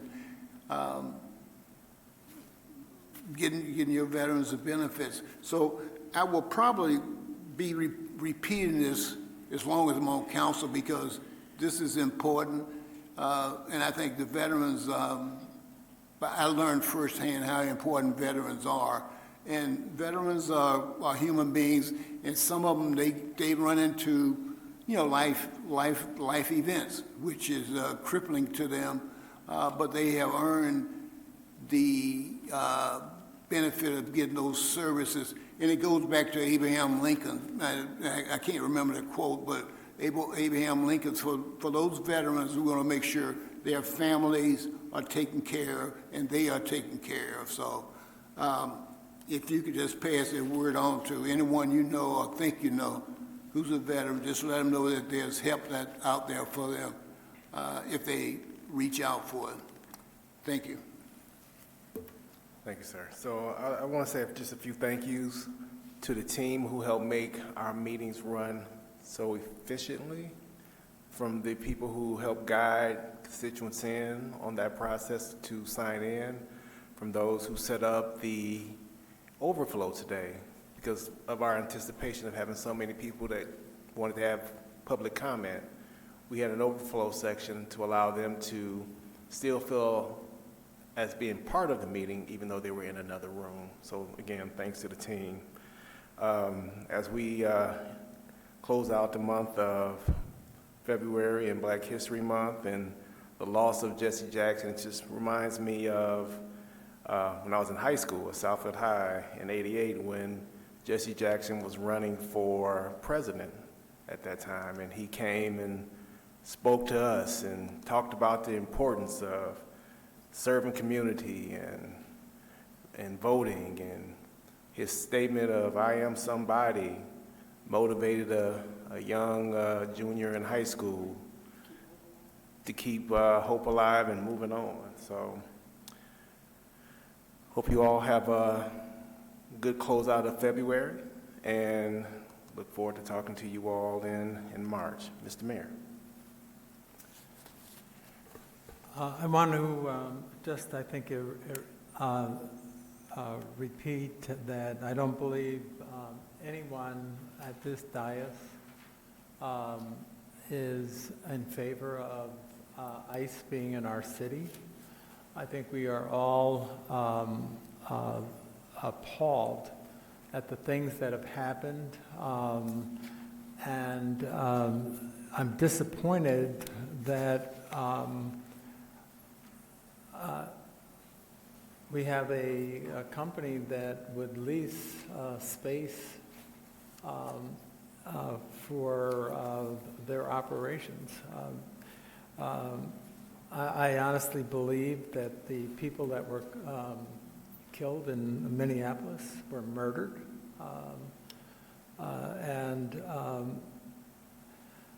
This is our 250th anniversary of our country.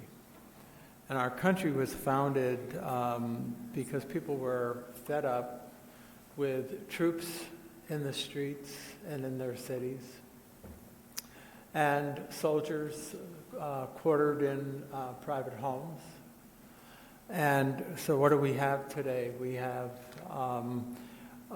no-knock, no warrant invasions of homes. We have armed people in the streets. This is not the America that we know. I'm very pleased with the stand that was taken tonight. And we will continue to see what else that we can do. I did ask Redico point blank yesterday if they would cancel the lease, and the response I got this morning was no, unless, like any other tenant, they violated the terms of the lease or fell behind in their rent. So I know our police department, the questions have come up repeatedly to my office about what is our police department cooperating with ICE? The answer is no. There were several incidents recently that when I brought them to the attention of our police chief, he had no knowledge, foreknowledge that these things were happening. There was an arrest on Southfield Road. Speaking with last week with Lawrence Tech, they've now had 7 students removed from the school. I think 4 last year, and now the number is 7. And these are for things that students may have posted online that somebody didn't like. So much for freedom of speech. One was for drunk driving. Certainly not a terrorist activity, although certainly irresponsible. But does that merit deportation? I don't think so. So we will continue to monitor this situation, and we're all very frustrated. I think I speak for everyone here that this is not what we want in Southfield.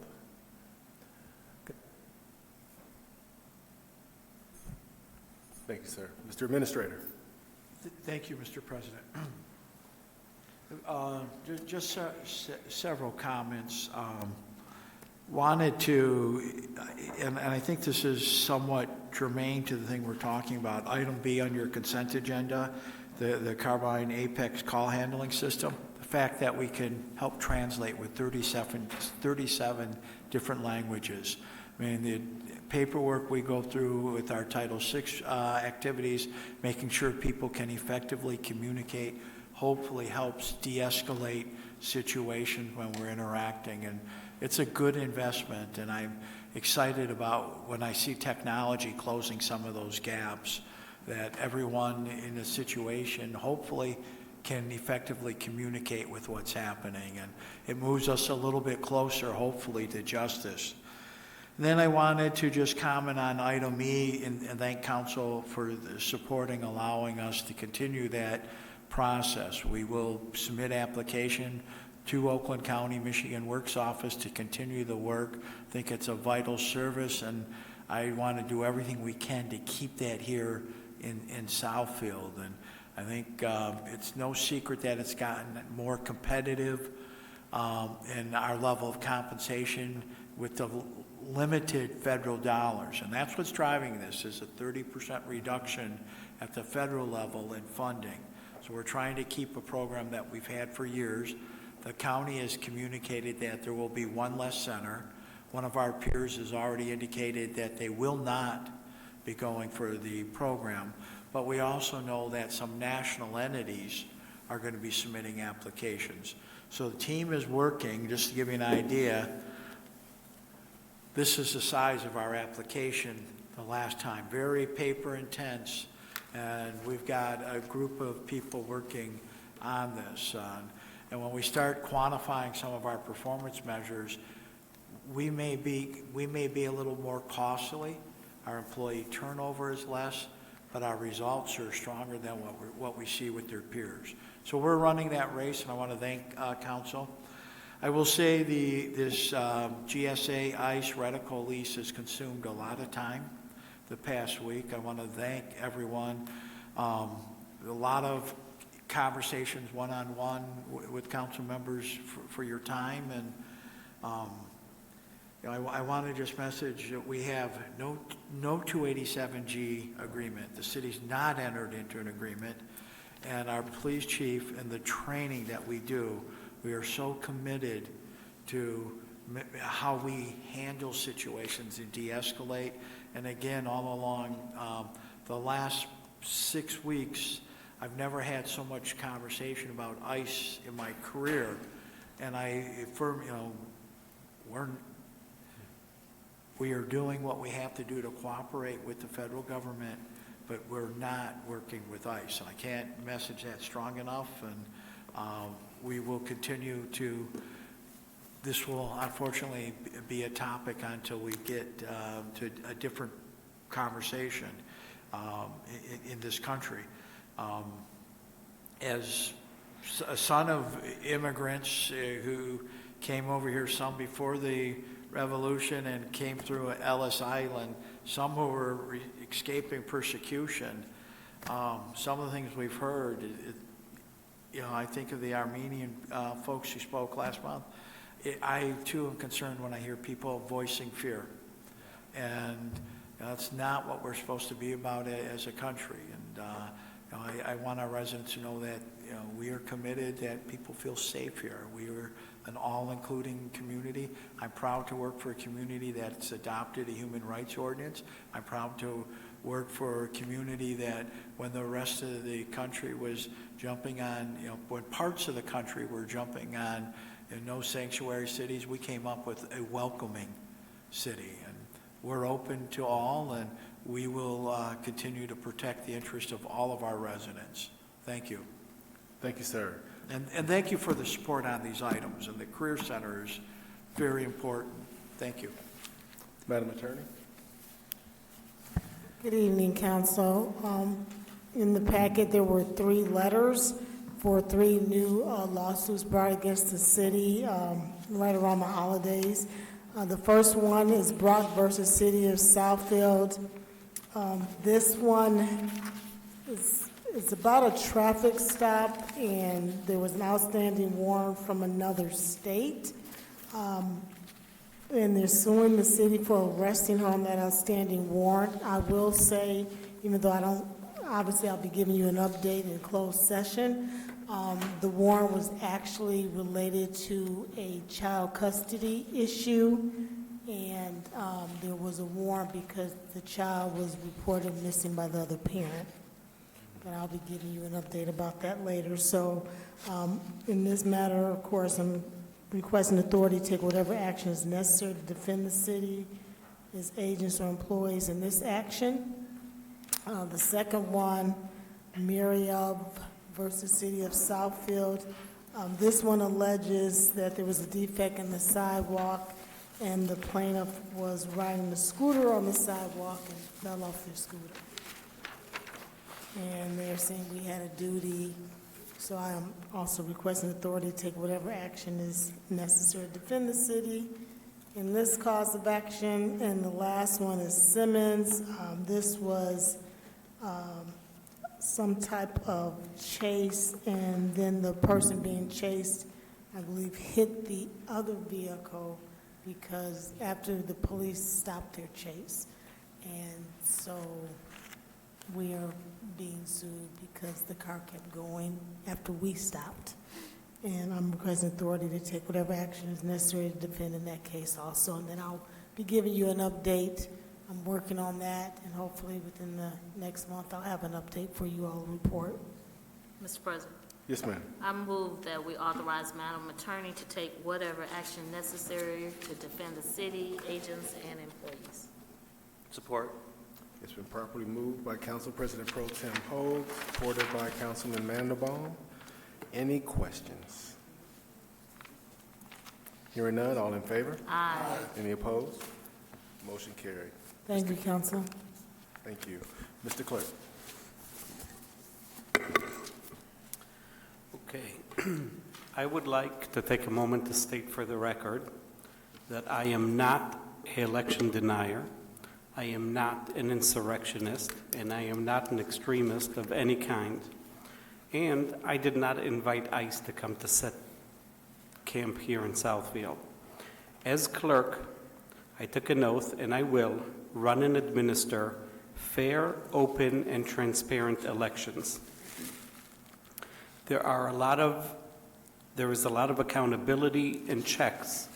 Tampering with elections and election results is illegal. We all know how it ends if you attempt that. I have a zero record of breaking the law, and I don't intend to start here. And I don't look good in stripes. So this clerk department is going to be running on the up and up. Thank you. Thank you, sir. Anything else for the good of the order? Hearing none, meetings. Oh, I'm sorry. Mr. Planner. No, I don't have anything, thank you. My apologies.